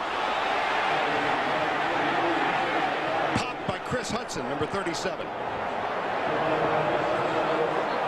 And that's how dangerous Vinny's really gotten as a quarterback for the Jets, is if you're not going to put much pressure on him, you're going to let him stand back there. He'll drop it where it needs to be dropped. And he drops it to Kyle Brady. It goes through his hands. Part of the penalty, Mr. Hudson applies the penalty. Speaking of drops, that's 2 for Brady. Second down and 10. It's 1 drop. The other one was an awful tough adjustment. Okay, all right. Okay. Here's Testaverde. Here's Curtis Martin. There's O'Dwyer leading the way inside the 25. A gain of 16. Beasley and Thomas for the tackle. Talked about Jacksonville getting a chance to physically send a message. Kevin Mawai, Matt O'Dwyer, Todd Berger, they get a chance to send their message. Mawai gets a block, O'Dwyer gets a block, Berger pumps into Martin, then he gets a block. They're trying to send a message now to Jacksonville that it might be another half, and we're going to come at you exactly the same way. First down just inside the 25. Byers and Martin in the backfield, and Babette in motion. Play fake for Testaverde. Deep in the right corner, and that one's thrown away. Byers flying down. Eric Curry had pressure on Vinny Testaverde. You can tell a playoff game, the sideline's a dangerous place to be. Cameras and everybody else bumping into Keith Byers as he ran through the sideline there. And you don't see teams do this type of thing with a player like Keith Byers very often. Going deep in that opportunity was a nice play call. Took their shot, and he almost took out a couple camera people. And the other side of the field, Joel Smengi limping off the field, number 99. And Lamanzer Williams is taking his place.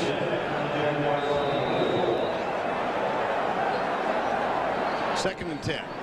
Alex Van Dyke is in the lineup. He and Ward, Dedrick Ward, go wide to the right. And Testaverde operates from the gun. Here comes the blitz. He gets good protection. Johnson got it! Down at the 1-yard line.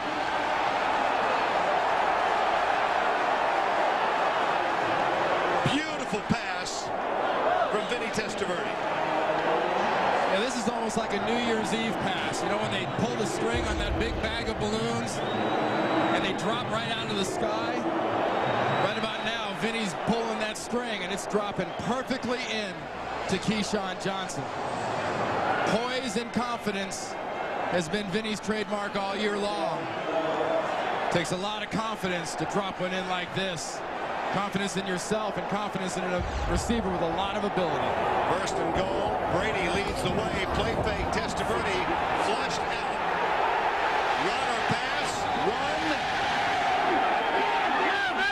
Out of bounds. About 6 inches short of the touchdown. Well, remember Bill Parcells talking about Vinny. When you run and it's not a designed run, Go ahead, man. A design pass. Go ahead and just run. Don't try to make something happen. Jacksonville's defense puts the pressure on him. Vinny thinks about throwing, but now he's just going to run it. Watch the ball and where it is in relation to the goal line. See it in his right hand. If that ball was in his left hand, like yesterday, Jamal Anderson, as he was going to the end zone, he switched to the right hand and reached over. Vinny had it in the other hand, and the ball was out of bounds. Myers to the right. There's the toss to Martin. Down before he crossed the plane.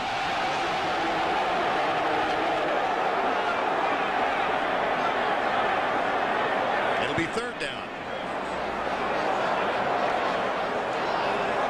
Kind of looked like a skid and reach by Curtis Martin. Knees down, skid, reach. Very nice call by our officials. That knee was down before the reach post skid. Look at the knee, look at the ball. Knee, ball, excellent call. No one mistaken Curtis Martin's head for the football, as happened here with Seattle and the Jets. They'll try it again. Touchdown!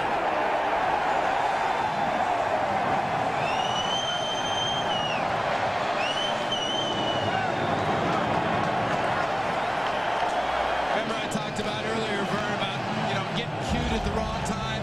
Well, back-to-back football plays, Bill Parcells' teams gets ugly. Lets the big guys up front make a hole. First one, Curtis Martin couldn't get there, and McManus, 55, didn't hit Curtis Martin until he was about half a yard in the end zone. John Hall on for the extra point. Bill Parcells told Michelle Tafoya the first 5 minutes would be significant in this game. Corwin Brown gets the interception. Martin gets the touchdown. The Jets up by 17. Sponsor of the NFL and official airline of the Super Bowl. GMC Envoy. Do one thing, do it well. And by the NASDAQ MX Market Group, the market of markets. That's Ernie on the top, Frank on the bottom. They are brothers. They are firefighters in New York City. And they've been leading cheers here for the Jets for the last 14 years. Never with more emotion than today. Reggie Barlow. Reggie Barlow! No flags in the foot race. Marcus Coleman chases. Barlow has great speed, but Coleman knocks him out of bounds. 88 yards, but no touchdown. Bill Parcells has to think Tom Coughlin's football team is the thing that wouldn't leave. Just about the time you figure you got their tails stuffed out the front door, they try to make something happen, and they get back in the front door. Reggie Barlow kind of fakes that throwback, got some good blocking, but here it's just nothing but blaze and speed. If you're a Jet special teams player, you got some explaining to do. McCardell breaks to the left. Jimmy Smith comes to the right. Backs in the eye. Brunell fires it for Mitchell, overthrown. Mickens back on the field, went back to retrieve it. Right, we talked about having some explaining to do if you're a Jets special teams player. Who do you think you have to explain to first? That's Mike Sweatman, the special teams coach of the New York Jets. Second and goal.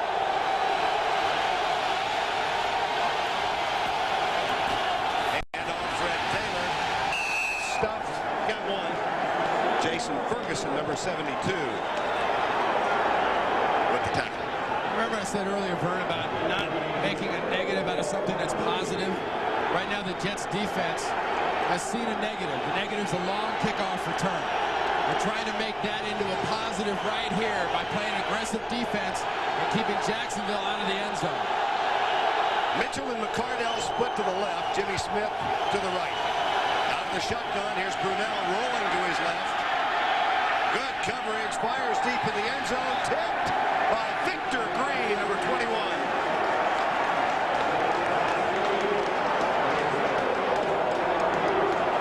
Tom Coughlin's going to go for it. And he's seen a Bill Belichick defense that on that last play stretched and stretched and did an excellent job of staying in front of every receiver for the Jaguars. What do you think? A field goal, you're down 14 with more than a quarter and a half to play. Do you like this call? From a confidence standpoint, if I'm a player, I want my coach to go for a touchdown here. Get us in this game. Brunell, little pressure, fires it. Touchdown! Keenan McCardell, number 87, on 4th down. Now here's a small irony. In 1992, when Bill Belichick was the head coach of the Cleveland Browns, he cut McCardell 3 separate times. That was a great call by Tom Coughlin, risking everything in a game he needed to get back in. Mickens is tight. McCardell catches it, and he can't be pushed out by Henderson before he's got the ball. And he's across the goal line. Hollis for the extra point. Barker will hold.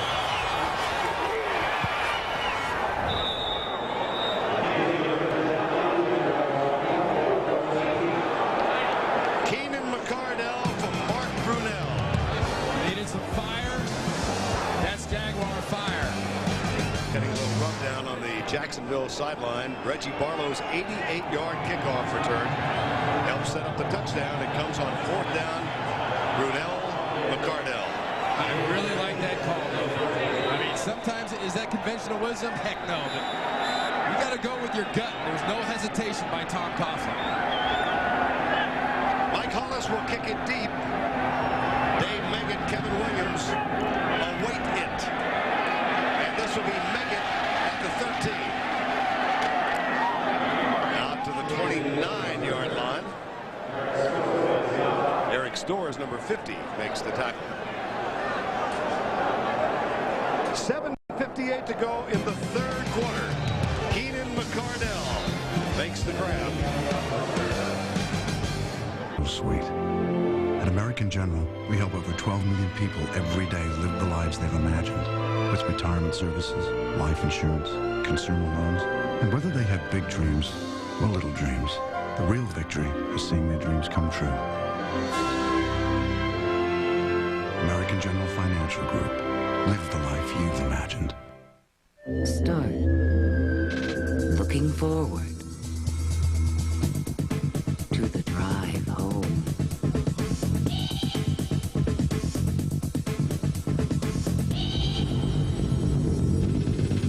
Stop commuting. Start driving. Introducing Alero.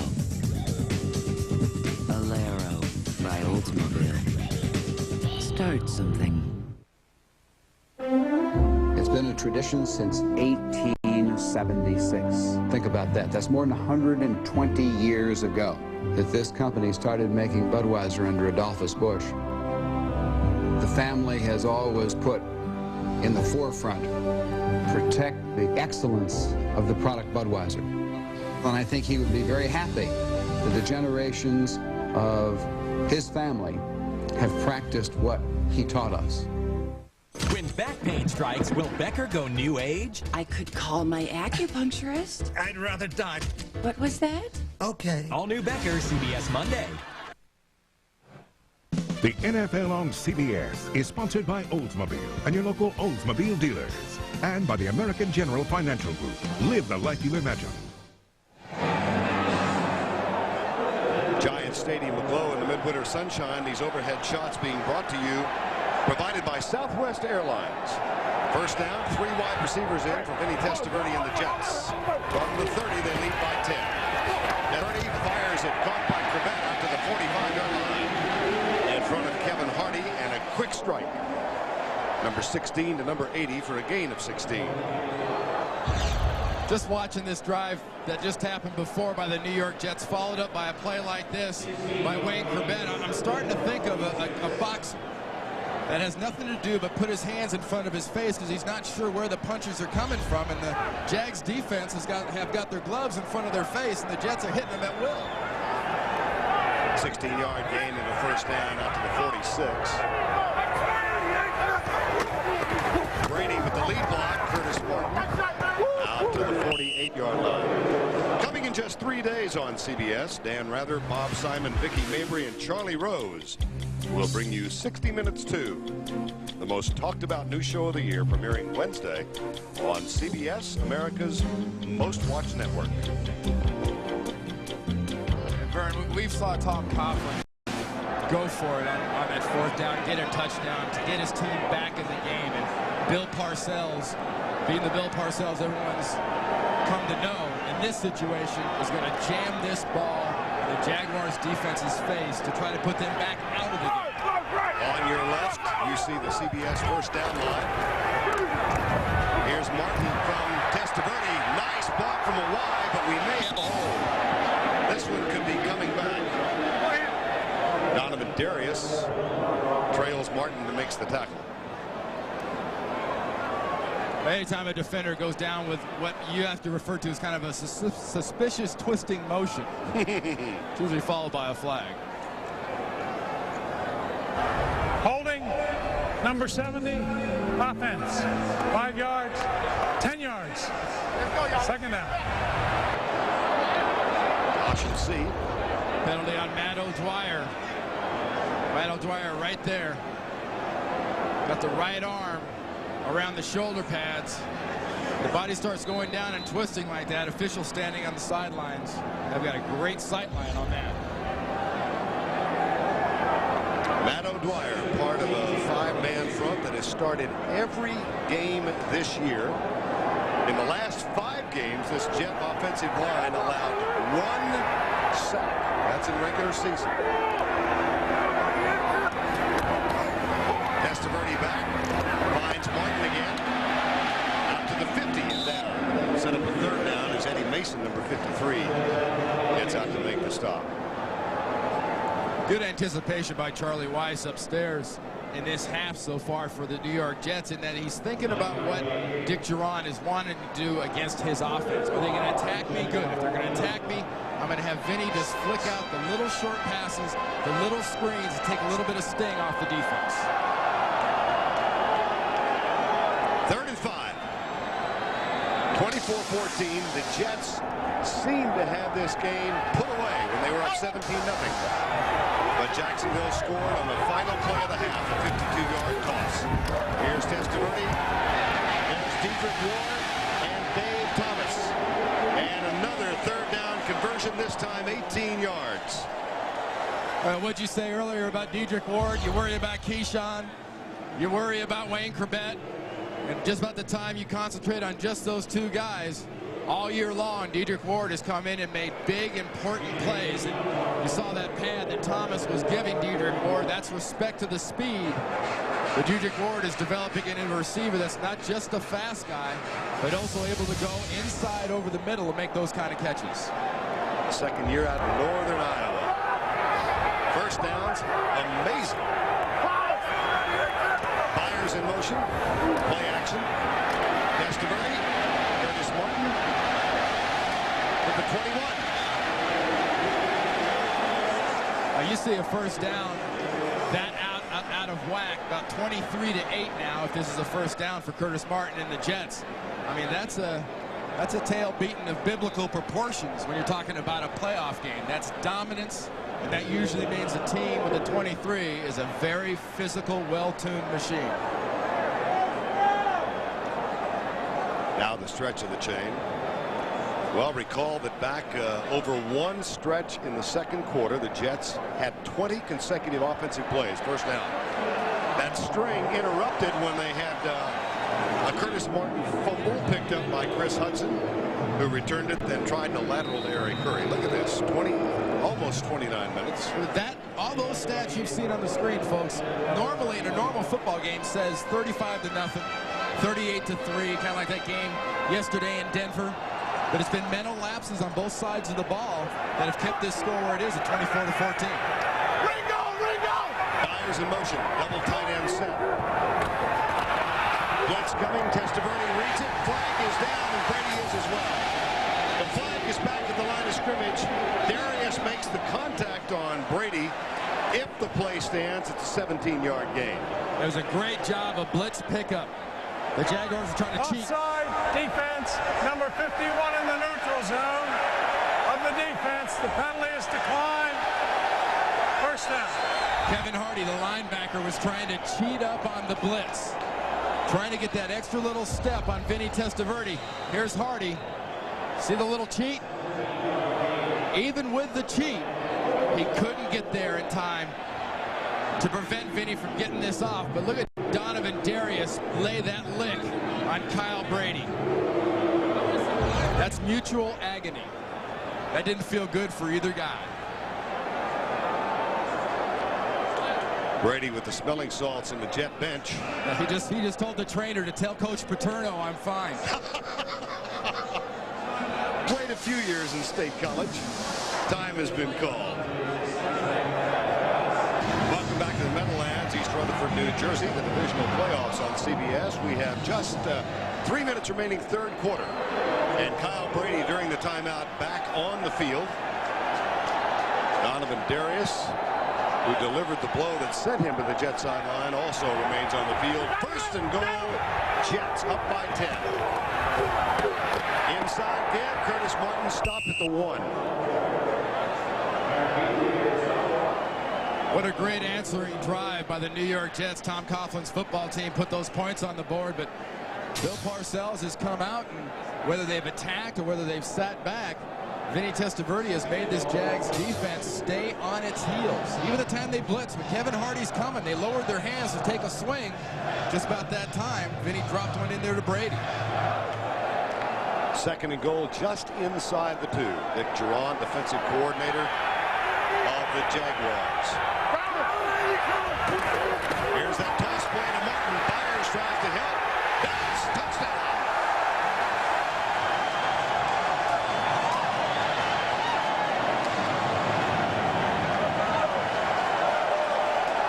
Not only are you seeing a scene of real physical domination at time up front for the offensive line, you're also seeing guys like Jumbo Elliott and especially Kevin Mawai, the center. Look at Mawai, 68, pull out. That's a 310-pound center pulling out in front of a running back and meeting him in the end zone. They don't make many of those, folks, in case you're wondering. John Kidd's hold. Mawai leads the way for Curtis Martin's second touchdown of the ball game. This is a New York Jet team in the playoffs for the first time since '91. They started this season 0-2. This is a play Terrell Davis and the Denver Broncos have worked to perfection, and the Jets have picked it up, put a wrinkle or two in there with a pulling center. And Curtis Martin, I talked about him bringing it. He hasn't stopped bringing it since the early brought.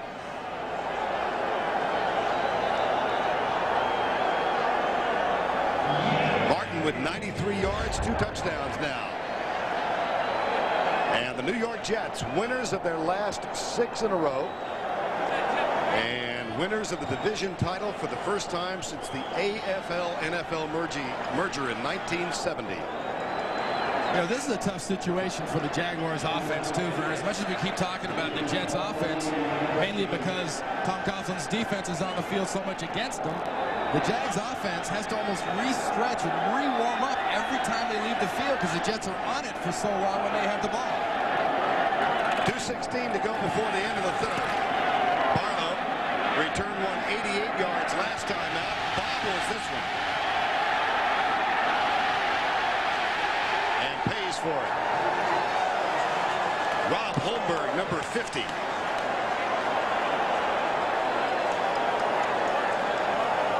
When you're on a kickoff return, the last thing you want to do is stop. And if you're Rob Holmberg coming down on a kickoff, you'd love to see a guy just sort of just square up in the crosshairs and then stop. Thank you very much.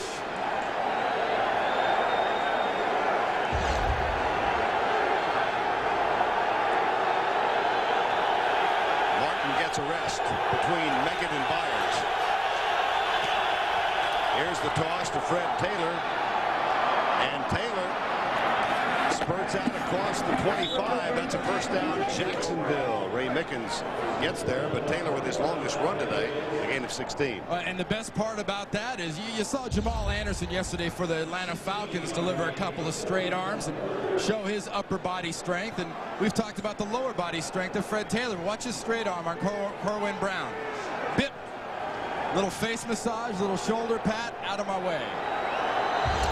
First and 10. Mitchell in motion and Brunell back to throw. Finds the tight end out to the 37-yard line. Monday on CBS, Ray Romano and Kevin James team up to host CBS Tailgate Monday. It's a night of all new episodes and special surprises. So don't miss Cosby, King of Queens, Raymond and Becker, CBS Tailgate Monday. It's the only game in town on CBS, America's most watched network. Fred Taylor into the arms of Mo Lewis, number 57, who is Pro Bowl bound this year. And really, if you've followed the Jets at all or followed the NFL for long and don't know about Mo Lewis, he's one of the great stories, finally getting to go to a Pro Bowl and being recognized for how good this guy has played football over these years. Even the years they were suffering and playing poorly, Mo Lewis was the defensive highlight reel for the Jets. CBS first down line just inside the 40.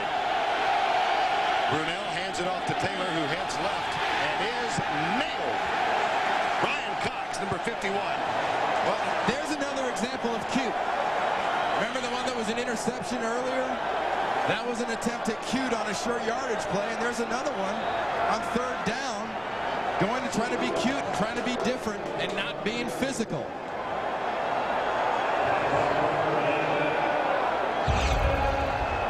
Well, Bill Parcells is trying to get himself a timeout, thinks he's got the wrong defense on the field.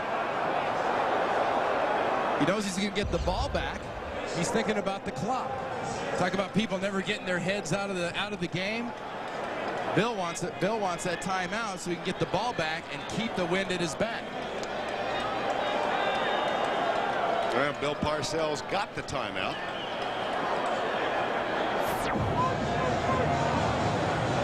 Well, it's a pretty good formula. You come there one year and, you know, fourth year you go to the Super Bowl. He's got a team this good that at this rate will get a chance to play for the conference championship. He did a strong job last time in New York of building a football team and really bringing some strong tradition back to the New York Giants. But this is beyond his expectations, and I think even the most rabid Jet fans' expectations what the Jets are doing this year. Brian Barker on the punt, nearing the end of the third quarter.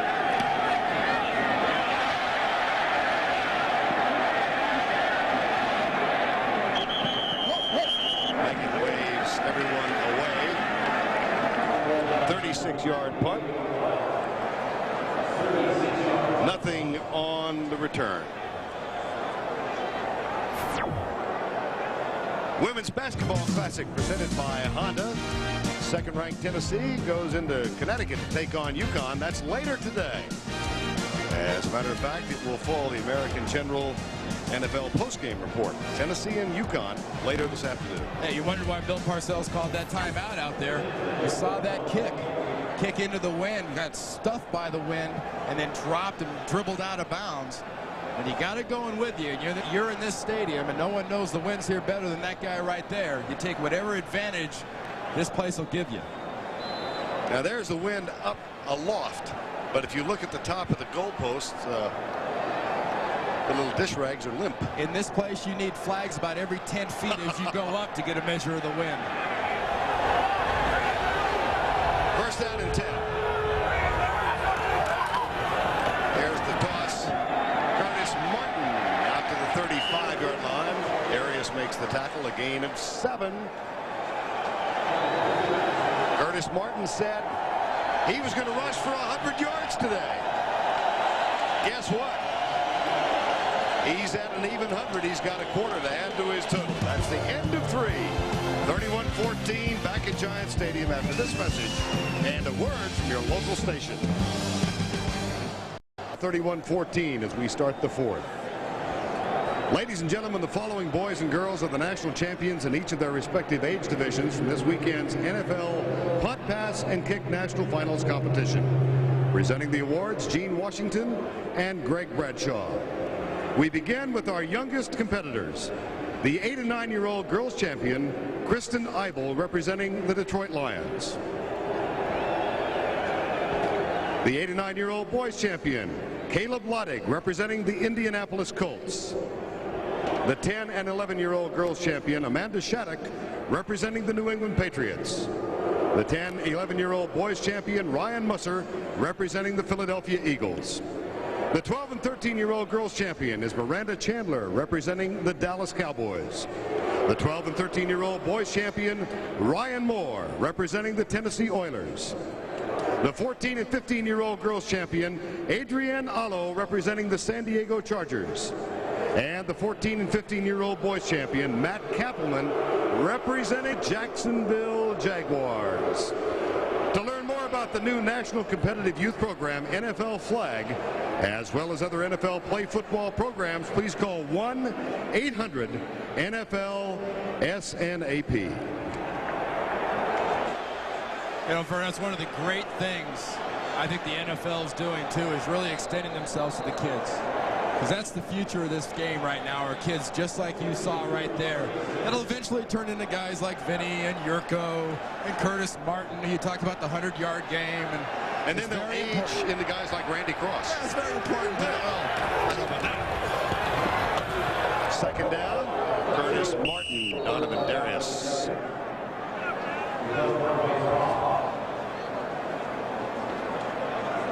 In the fourth quarter this season, the comparisons between the two quarterbacks, pretty stout. Oh, they're number 1 and 2 in the AFC. But, you know, I'll tell you another little gem of a stat.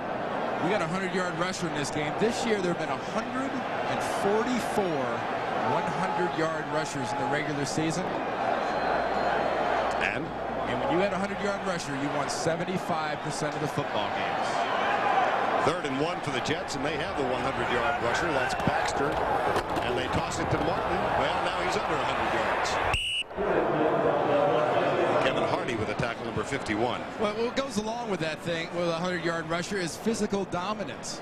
And now that play is not a good example of physical dominance. That play right there is an excellent example of a good attacking defense on Bill Parcells' offense. John Kidd, only the second punt today, mentioned that he is the 3rd punter the Jets have used. They had Nick Gallery to open the season. Parcells unhappy with him, cut him after the first game. Re-signed the veteran Brian Hansen, but then after week 8 in Kansas City, they released Hansen and signed John Kidd. Barlow, driven down to the 36-yard line. Tackle made by John Hudson, the punt snapper. Time call.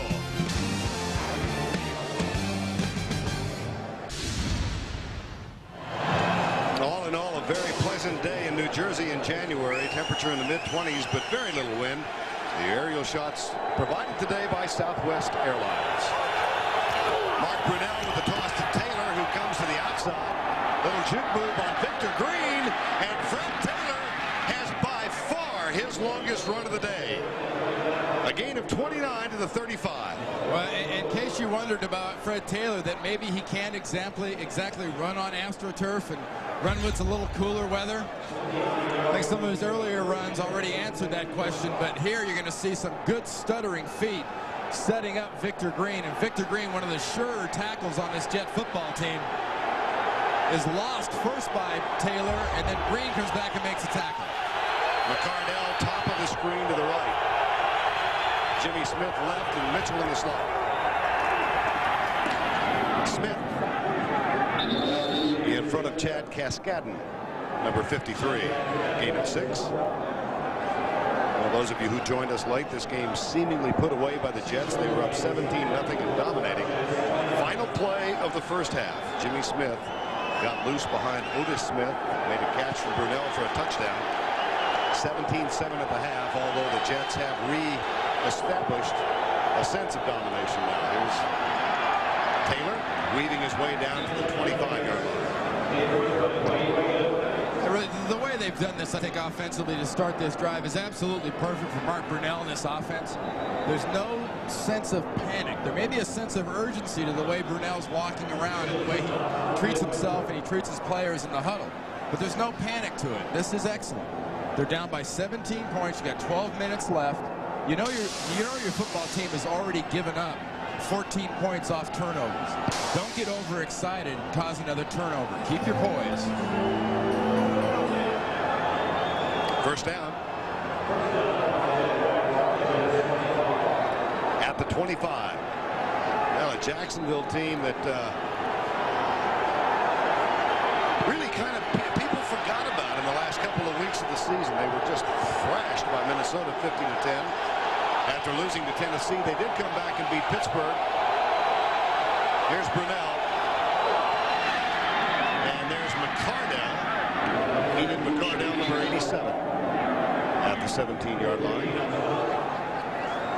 Well, the good job by Brunell is what he's doing here is he's moving the ball down, saying, okay, you're not going to let my guys get behind you. I'll run inside. I'll take the holes in the zone.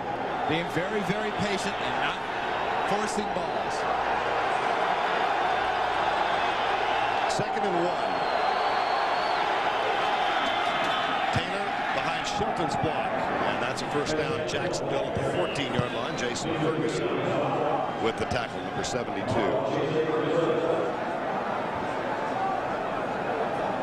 You know, Mark Brunell's a quarterback that comes into the year with a fairly good rating. But look at Brunell today, the rating 63.9. Jet average 64.7. Second lowest for defense in the NFL. The blitzes, the packages, the fronts challenge a lot of people besides Mark Brunell. First and 10, Jaguars.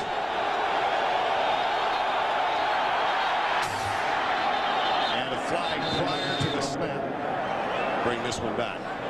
Chad Cascadden was back to keep company with. Prior to the snap, false start, 87, offense, 5 yards, first down. Keenan McCardell. Tom Coughlin's wide receiver. There's never an excuse for doing this as a wide receiver. The twitch and quiver. You saw it wasn't really Keenan McCardell. It was Jimmy Smith that took the quick step there before the snap of the ball. Watch the ball. Ignore the crowd. When that brown thing with the laces move, go ahead and run. This has been a relatively error-free game. That's the third penalty on Jacksonville. The Jets have been tagged twice. First and 15. Blitz coming from New York. Brunell fires it out. Tipped by Otis Smith. In front of Jimmy Smith, it was that combination that silenced this crowd at the end of the first half. Oh, look at Otis Smith. His eyes probably tripled in size when he saw this coming. Look at the break on the ball. His hands are in perfect position to pick that off, and Jimmy Smith's hands sort of collide and prevent the interception. I think he was trying to catch it more than he was trying to knock it away, but Otis Smith got a nice jump on Brunell's pass. Second and 15. Barlow, wide right. Here comes the blitz up the middle. Brunell has to let it go early. And it is incomplete. Aaron Glenn, who's going back to the Pro Bowl, was back to cover Reggie Barlow. And in Brunell's face was Brian Cox. And that attitude I told you about, that's really all over this Jet team. It's not just about the defense. It's that Brian Cox attack. The leadership and the attitude he's brought to the team, you can see in the offense, the defense, and the special teams. Reggie Barlow back wide right against Aaron Glenn. Third and 15.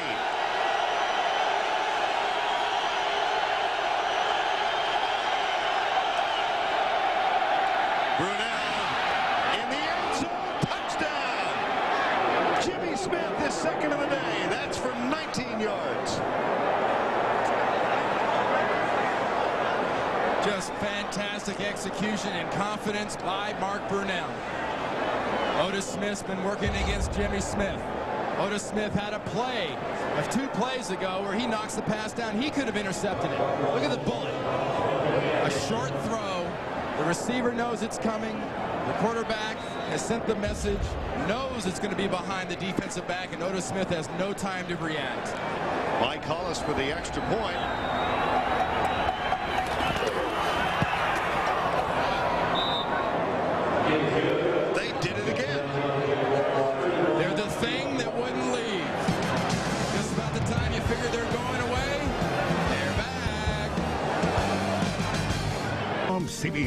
is sponsored by American Express. American Express helps you do more. IBM, are you ready for e-business? And by Budweiser. Now is the perfect time to enjoy a fresh, cold Beechwood Age Budweiser. Jimmy Smith, second touchdown catch. That's his 5th grab of the day. Saying hi to his dad, Jimmy Sr., and his mom, Etta. Jimmy Smith, whose own personal story is one of overcoming real heartbreak, out for an entire season in '94 after he was cut by the Eagles. Here's Dave Meggett, and he's nailed as he gets to the 20-yard line. Tackle made by Damon Shelton. Time call, 9:48 remaining in regulation. Will someone cue the music? Louie, what are you doing? My family has been in this swamp Louie. for over 5,000 years. Louie, I'm begging you. During Prohibition, when the swamp ran dry, my family pulled together. My great-grandfather, the Worm Master. Louie, that's enough. And my grandfather, the Fly Master. That's enough, Louie. Gathered up the flies and the worms to be saved and handed down that brilliant tradition to me, Louie. Oh, Louie, you're begging for a pink slip.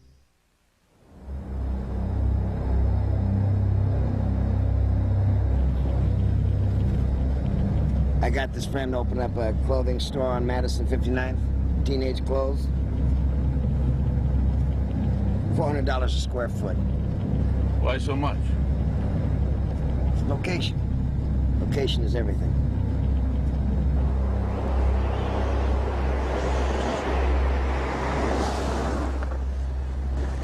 Why did you drag me out here? $4 a square foot is why I dragged you out here. Sure, it's $4 a square foot. We're in the middle of nowhere. We're not in the middle of nowhere. How'd you get here? Airport. Yeah, airport, highway, telephone. Internet. Internet. Genius. Oh!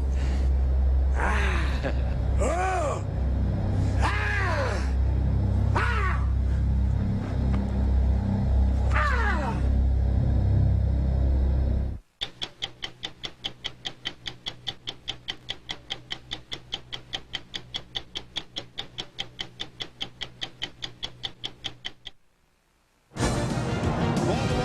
Saturday here on CBS will begin with a regional coverage, Oklahoma, Cincinnati, or Florida against Auburn. Then we'll go national, Syracuse against Georgetown, and we'll wind it up with Indiana against Purdue. It all begins at 12 o'clock Eastern Time next Saturday on CBS Sports. 9:48 to go in regulation. The New York Jets. Vinny Testaverde, Keyshawn Johnson. Dion Figures, number 27, Knox. Keyshawn Johnson out of bounds. You know, Keyshawn's one of those guys that, yes, he talks a lot and he tells you what he's going to do and how well he's going to do it. But when he has a game like he has today, this is called backing, whether it's this long pass, into the corner on another pass, taking that big hit from Donovan Darius, taking the reverse for a touchdown, or the one you just saw. Keyshawn is a weapon that every single defense that faces this offense has got a double team. Over 100 yards on the 8 grabs today, 9:20 and the clock running. Quick setup by Testaverde, finds Keith Byers, and Byers can't complete the play. Aaron Beasley, number 21. That's the last thing you really expect from a guy like Keith Byers, though. He's such a great receiver. As a running back, still listed as a running back, and the all-time receiving tight end, or all-time receiving running back catching passes. You don't expect a guy like that to drop an easy one in his hands. Keith Byers now in his 13th season. Second down.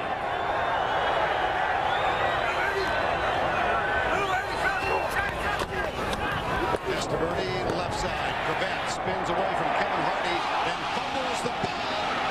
And the Jaguars have recovered. Parcells claims down by contact. There's Dave Thomas. Hardy with a hit. Corbett was twisting and trying to reach out and get that first down. From my angle, looked like he was in the air as that ball was ripped out of his grasp.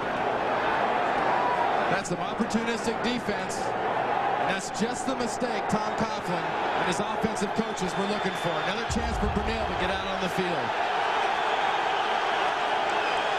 Sometimes extra effort and second effort can be used against you.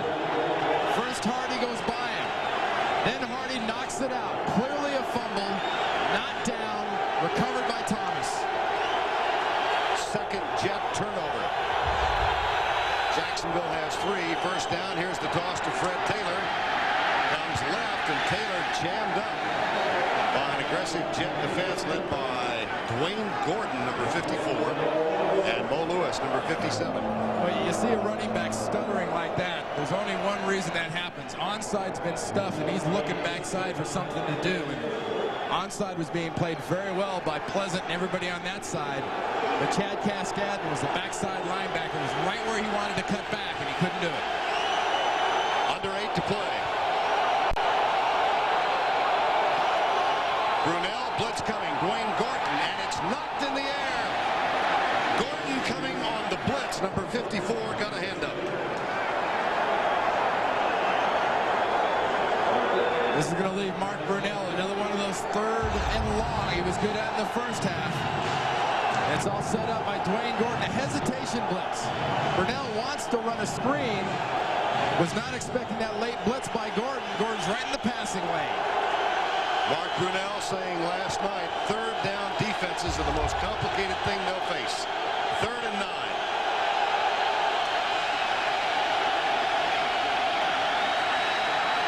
Brunell, diving try from McCardell, incomplete.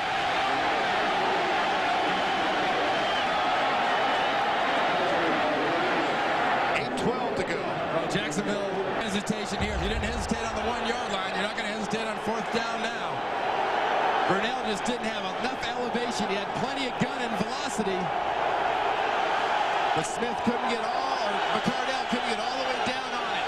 Ball bounces before it got to him. Barlow and McCardell are to the right. Jimmy Smith to the left. 4-man rush. Left side, contact at the 25 and a flag. This is Otis Smith and Jimmy Smith. I think that's going to go against Jimmy Smith.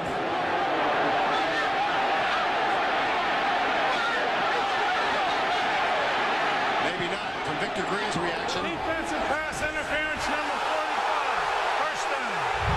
Wow. Otis Smith looked to be stopping as the receiver was planning, and Jimmy Smith looked to run right through Bill Parcells' cornerback. Here's the matchup. Plenty of room.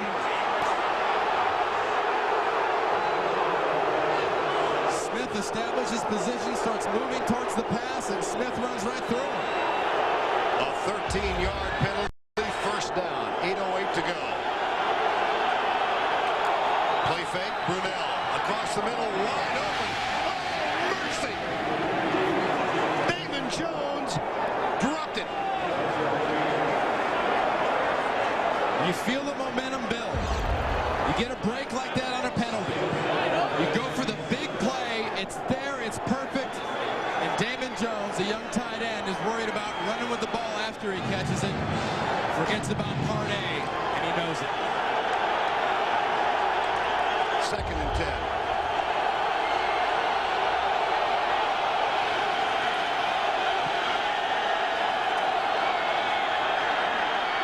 Brunell from Mitchell, who is popped at the 23-yard line by Brian Cox. And the clock under 8 now, 7:50 remaining. You see Mark Brunell in the second half throw a lot of passes out in the flat areas on the outside. Something that Doug Flutie had success against his Jets defense in the second meeting. It's one of Flutie's strengths is the arm speed and velocity on the outside passes, and Brunell's done it very well, especially on this drive. 3rd and 4. Good protection for Brunell. Now he scrambles. Keep in mind that high ankle sprain. And he is caught and dropped at the 19-yard line. Nowhere near the mobility one has expected from Mark Brunell. An excellent job by Ray Mickens. Mickens came up and just prevented Mark Brunell from getting that first down. Because watch Brian Cox and the defense collapse inside, setting up Mark Brunell's ability to move out. Now watch, here comes Mickens. Good heads-up play by Mickens. Jags will go for a field goal. Mike Hollis is the most accurate field goal kicker statistically in NFL history. Had 4 last week and knocks this one home on 4th down. 6 minutes and 38 seconds remain in regulation. It's a 7-point game.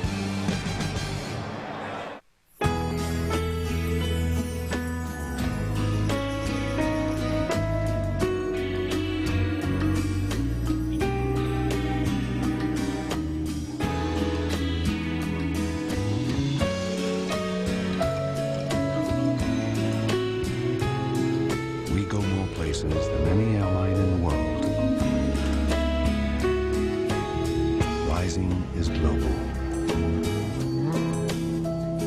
Please release me, let me. DirecTV offers more than 185 channels. Digital sound. Digital picture. More sports. More movies. More of everything than you could ever get from cable. So, what are you looking at? If it's not DirecTV, see your retailer for a demo today. Hey! Psst. Eat the Whopper. That's 40 grams of fat. Go ahead. Get the everyday Whopper value meal. 61 grams of fat. Come on, one more chin. Whopper down the hatch. Incoming. Don't listen to him. He does not care about you. Burger.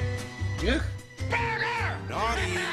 Listen to your smarter half. Go to Subway, where you can get one of 7 subs with 6 grams of fat or less. Give me that. Come to daddy. Subway, the way a sandwich should be. The Kops of the Turk family all have one thing in common. Who you want to see what a gun does? A love for living on the edge. Turks, coming January 21st to CBS Thursday. The NFL on CBS is sponsored by United Airlines, rising as a daily commitment to make flying more civilized. And by First Union, your guide to the financial world. This full house of overwhelming Jet fans unable to celebrate. The big play was that pass interference called on Otis Smith. Smith breaking on the ball. Jimmy Smith never even got close to going to any kind of a break to get to that pass. Otis Smith was trying to get to that pass and trying to intercept it. Smith ran right through it. Here's Hollis's kick, and Megan comes up, grabs it at the 20-yard line to the 30, and down to 33. Lamander Williams, number 74, makes the tackle. 3 separate occasions the New York Jets have had leads of 17 points. 17-0, 24-7, 31-14. Here we are with 6.5 to go, and Otis Smith wondering what must we do to put these guys away. Well, I tell you that the key to putting this game away, 6.5 minutes to go in the 4th quarter. You look at those 5 guys up front Bill Parcells has in his offensive line. You take this ball and you go away with it. You physically reestablish the dominance you had early in this game. And the Jacksonville Jaguars should never get this ball back if you take the proper running approach. Elliott, Berger, Mawai, O'Dwyer, Fabini, the rookie, along with Kyle Brady, the tight end. Martin out to the 35-yard line. Kelvin Pritchett makes the tackle, and we check in with Michelle Tafoya.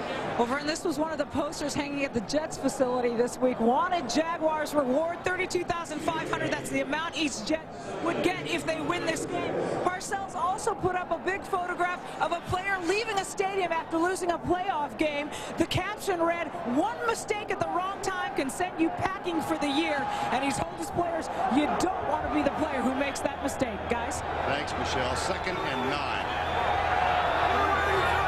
Testaverde will throw. No, he won't. No, he will not. Eric Curry, number 75, who's getting his 2nd consecutive start, gets the sack. Some good clutch defense by Jacksonville. First, they stuffed the run with Yurkovich and Pritchett. Now, Curry, another play, twisting and turning to get to Vinny Testaverde. These guys made a lot of big plays for the Jaguars defense so far today, and this defense is one more play away of stopping this Jets offense and getting Brunell and the offense the ball back. 3rd and 14 from the 30. Meggett is in. So also is Dedrick Ward. He comes to the right. Johnson and Corbett to the left. That's Fred Baxter in motion. Testaverde steps up and fires it across the middle. Johnson at the 50 has the first down. Donovan Darius with the tackle. A huge conversion from one-time first draft choice in the league to another. Wayne Corbett and Keyshawn Johnson came in this game with more first down catches than any other receiver tandem in the league. Keyshawn's had a huge game today. And who do you go to when you really absolutely need that first to keep the clock moving and the other offense off the field? Then you're to your biggest and best target at wide receiver, Keyshawn Johnson. 9 catches, 121 yards. First down and 10. 4:33 to go. Flags. Shot clock at 0. Delay of the game. Offense, 5 yards. First down. It's very fitting what Michelle said about Bill Parcells is putting that picture up there. Those were New England Patriot players on the wall. They were leaving Foxborough after having lost to the Jaguars last week. And one mistake can send you packing at the wrong time. And Bill's seen his team make a couple suitcases full of mistakes. And Tom Coughlin's football team on the other side has made a luggage compartment full of mistakes if you're packing bags. But right now, Coughlin's team is only 1 touchdown down. First and 15 from the 45. Lost to Martin. Jumbo Elliott leading the way. Martin cuts back. Gets a fine block from Dedrick Ward. And motors inside the 45. A gain of 14 before Hardy got him. Jacksonville does a nice job onside of defending this play. And I will say onside initially. Here's onside. Jumbo's going to pull. The defense reacts. But watch the backside gap and the fold down develop for Curtis Martin in the cutback. It's stuffed onside. And Curtis Martin feels lack of unfriendly color in the way of jerseys behind him. Fabulous job of cutting back in a critical situation for the Jets offense. Clock still runs, 3:40 to go. Testaverde, Curtis Martin. First down, Jets at the 35. Bryce Popp with the tackle.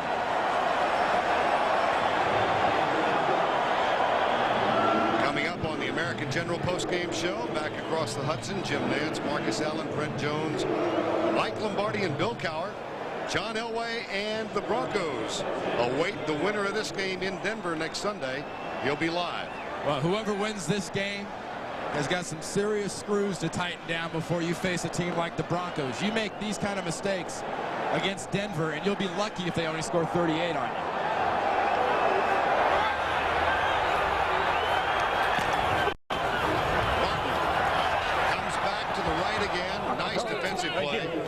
Eddie Mason, number 53, and the Jaguars will use one of their timeouts. And the clock stopped with 2 minutes and 44 seconds remaining. Bill Parcells, in his second year, would love more than anything to become the first coach in history to take 3 teams to the Super Bowl. Of course, he won 2 titles with the Giants. He got the Patriots into the Super Bowl a couple of years ago. And an amazing turnaround for this team, but they can't put Jacksonville away. Well, a couple of times I've referred to Jacksonville as the thing that wouldn't leave. And Tom Coughlin's team has had injuries. Tom Coughlin's team, though, has a lot of experience, and no one has ever doubted their heart. And they have shown you a huge heart today. Down by 17, make it back to 10. Down by 17. They keep coming back. It's a testament to what Tom Coughlin has built in Jacksonville as much as it is their ability to take advantage of the mistakes that Vinny and the Jets have made. Well, 2:44 remaining in this one. The winner goes into Denver. That game a week from today at 4 o'clock Eastern time. Second down and 10.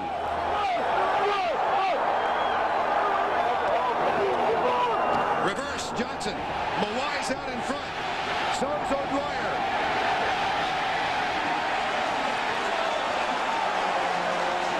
'18-yard gain. The exact same execution of the play by Keyshawn Johnson and the New York Jets. Hard onside reaction by the defense. Onside, you've got O'Dwyer, you've got Mawai, and you've got Keyshawn on the sideline saying, I shouldn't have gone out of bounds and stopped the clock. Look at O'Dwyer and Mawai. You get a block downfield by... And now's when you fall to the ground or cut inside. You don't go out of bounds and stop the clock. Second reverse for the day, 28 yards. He got a touchdown from 10 out, and timeout is called by the New York Jets. That's their last, and it comes with 2:37 to go. Jamal Anderson, of course, yesterday in the Atlanta victory stepped out of bounds with 58 seconds to go, and Bill Parcells probably thinking about Keyshawn Johnson, much the same as Dan Reeves was thinking about Jamal at the end of that game. You know, going through Bill Parcells' mind right now is somehow, some way, get this clock down to 0-0 so he doesn't have to look at this Jaguars offense on the field.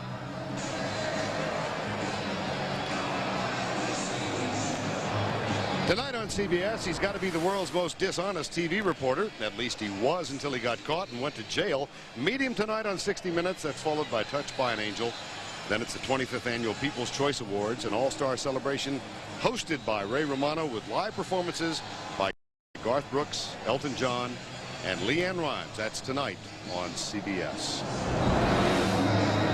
Another nice drive answering by the New York Jets. Not the physical kind. They've done it with different types of plays. But so far in this game, the Jets have 426 yards offense and 29 first downs to go along with Vinny's stats. Working the clock a little more with Curtis Martin down to the 14-yard line. Joel Smengi makes the tackle. Jacksonville uses the second of its 3 timeouts. Winner of this one goes into Mile High. And they will take on the Denver Broncos, convincing victors yesterday over Miami. Denver in defense of its first World Championship at home with the AFC Championship game next Sunday afternoon at 4. It begins with the NFL Today at 3:30 Eastern Time. We are 2 days shy of the 30-year anniversary of the most shocking Super Bowl victory, I think, ever. Joe Namath guaranteeing victory in Super Bowl III, and the New York Jets winning it over the Colts 16-7. That was January 12th, 1969. And this young team, remember this one? This was a football team, another team that wouldn't go away against a favored team. They decided to come out and be physical and not believe the hype. And Randy Beverly making that pick in the end zone. He and Johnny Sample had career days against the Colts that day. Keith Byers in motion. Testaverde will throw it for Byers. Intercepted in the end zone. Donovan Darius. He's going to be marked out at about the 6-inch line that he crossed the goal line.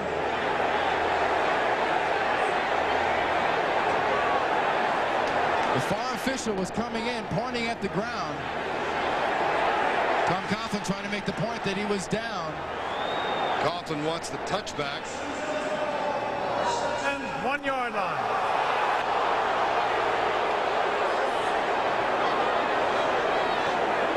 Another case of a young player, Donovan Darius. The man did come out of the end zone. Donovan Darius taking advantage of Vinny Testaverde, getting that pressure on the outside right there. Puts the ball up for grabs. Darius would have done well just to stay right where he was. There was nowhere to go. The ball comes out, and then he's down.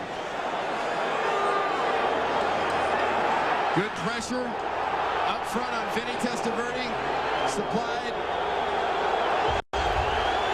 by Bryce Popp, but Darius should have never come out of there. Jacksonville has 1 timeout remaining. There's a hit. Fumble. Incomplete pass. Incomplete pass. No control. Jimmy Smith, Otis Smith.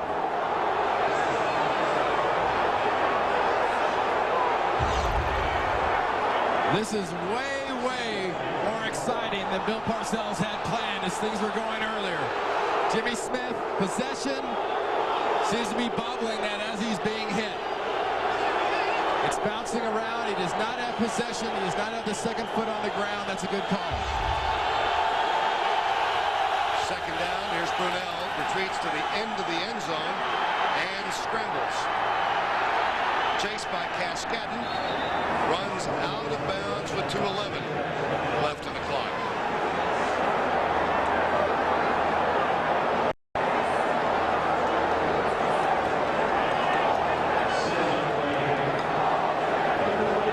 This would go straight to the top, I'm sure, of Mark Brunell's list, who's to add to that 11 career fourth quarter comebacks. Bill Belichick trying to change things up for Bill Parcells' defense. 3rd and 3.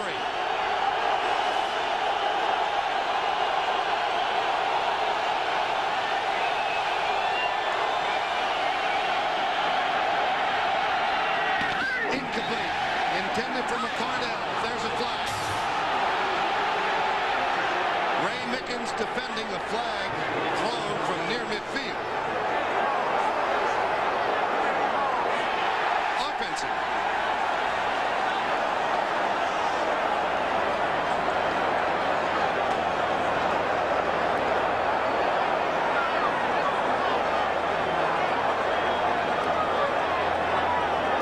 Calls a push-off on Tom Coughlin's receiver.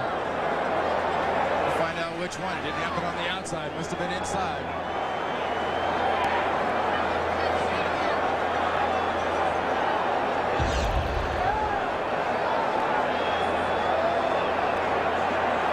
There's Mickens and McCardell entwined. Ooh, I like that. Offensive pass interference, number 87.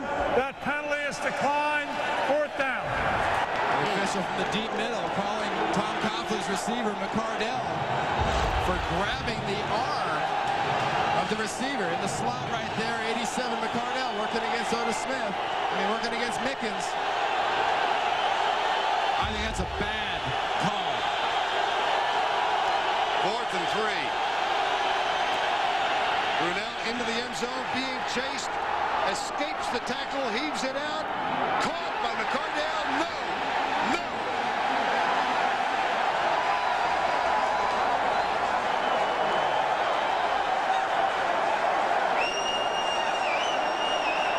Mark Brunell does everything physically possible to avoid a sack, to avoid a safety, to keep his team alive. McCardell cannot come down.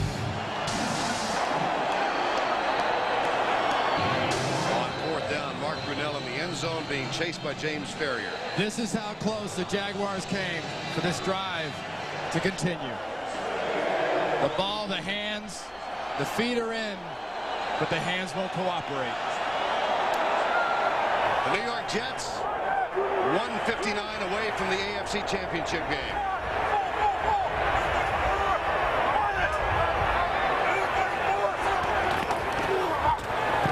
Curtis Martin will work on the clock. Jacksonville uses its final timeout.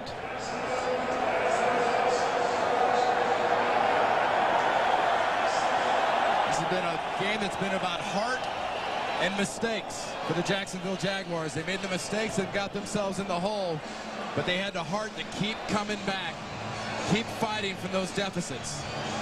Bill Parcells' Jets at times were physically dominant and as sharp as you've seen them in this 1998-99 season, but also made some pretty critical errors to enable the Jacksonville Jaguars to do what they've done. Final crowd count has just been announced, Randy. The largest gathering ever in this stadium. More than 78,000 have jammed in here. They've been waiting to explode for the better part of 3 quarters. Coming up on the American General postgame show, we'll go back across the Hudson. Jim Nance, Marcus Allen, Brent Jones, Mike Lombardi, and Pittsburgh coach Bill Cowher. John Elway will appear live and a preview of the Arizona-Minnesota game that's coming up on the final one of this quartet.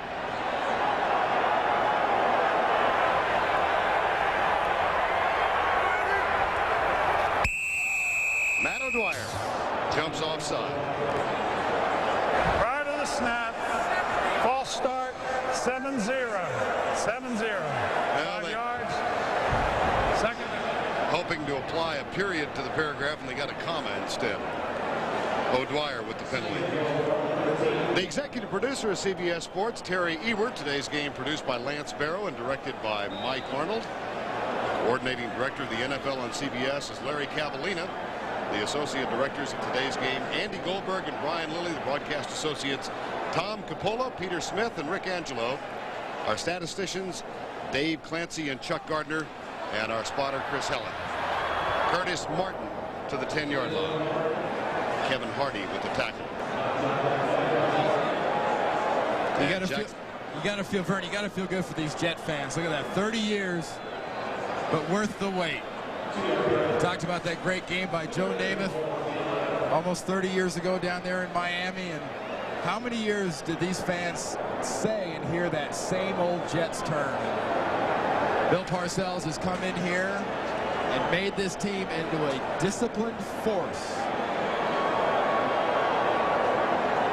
Third down. Jacksonville can't stop the clock. Curtis Martin. And it will be fourth down.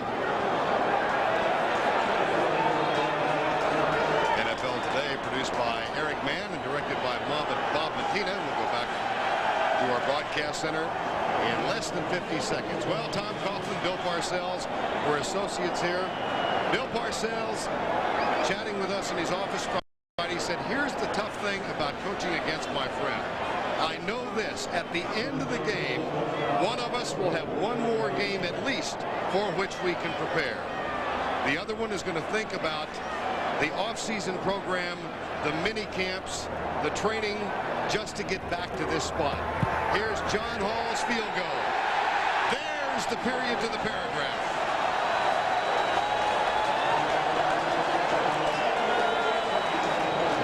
Saw that look on Bill Parcells' face. He knows the work he's got ahead of him going against the Denver Broncos. This Jet team, take a look at Glenn Foley there celebrating. But this Jet team will celebrate rather gingerly tonight.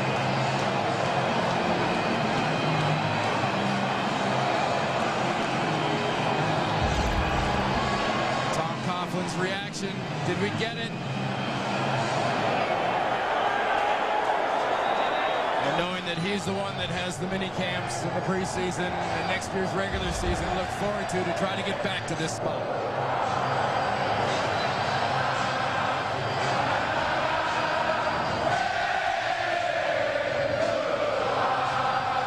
Curtis Martin today, though, Vern, was the difference.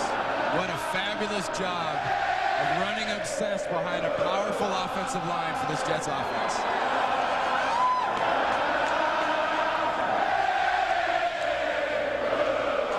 ...124 yards, 36 carries, 2 touchdowns. You also can't ignore what Keyshawn Johnson did. I mean, Bill Parcells' offense knew they would have to bring the whole package against the Jacksonville Jaguars because they wouldn't die easy. They gave him an awful lot of that package. 1995, this Jets team won 3 and lost 13. In 96, they won 1 and lost 15. It's a live ball. And it's recovered by Jacksonville at the 40 with 20 seconds to go. They hired Bill Parcells to come in 2 years ago. The team went 9-7 last year. They had a stretch in the middle of this season during which Parcells challenged the Jets and said this is going to give us an idea of how good we can be.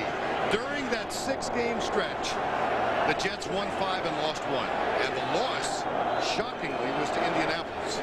But they came back and won their last 6. And they're going to the AFC Championship game. If you're a Jet, you can enjoy this win. It's a playoff win, and it's big. You won ugly. There's plenty of stuff to improve by next week. That late game in Denver. Brunell, deep, right side. Intercepted.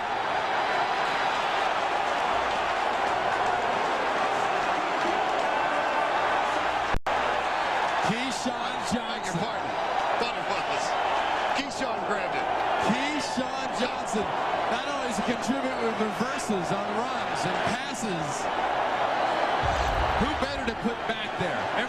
first half, deeper than the deepest. And if you're going deeper than the deepest, put bigger than most and better hands than everybody and let Keyshawn do it.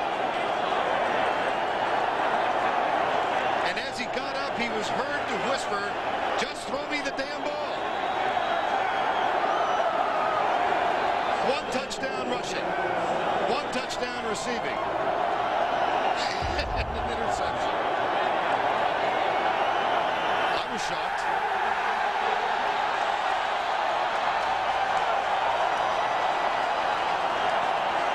Bill Parcells and his staff face a huge task going into Mile High Stadium next week. Vinny Testaverde cannot make mistakes against the Denver Broncos, and the Jets defense is going to face the best offense they've seen all year long, and that includes the 49ers.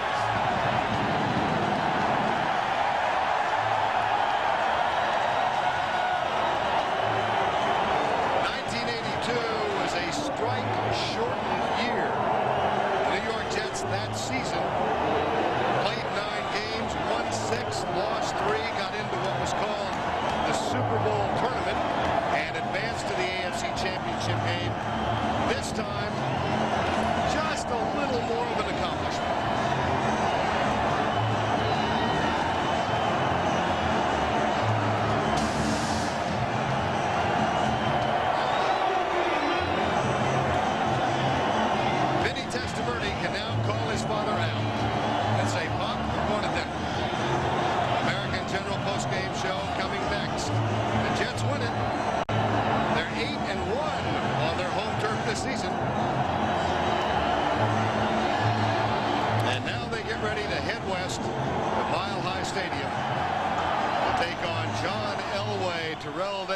And the Denver Broncos. That's next Sunday, 4 o'clock Eastern Time.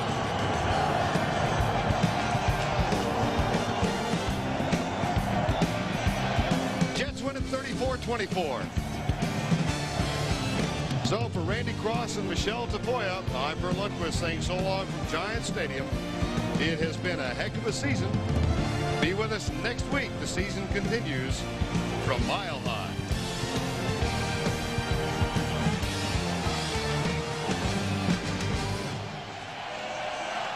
Dennis looks left and rolls right. It's a pass to Burrow. Touchdown! I was going to call Pete. And he just wants to use them. I mean, he believes in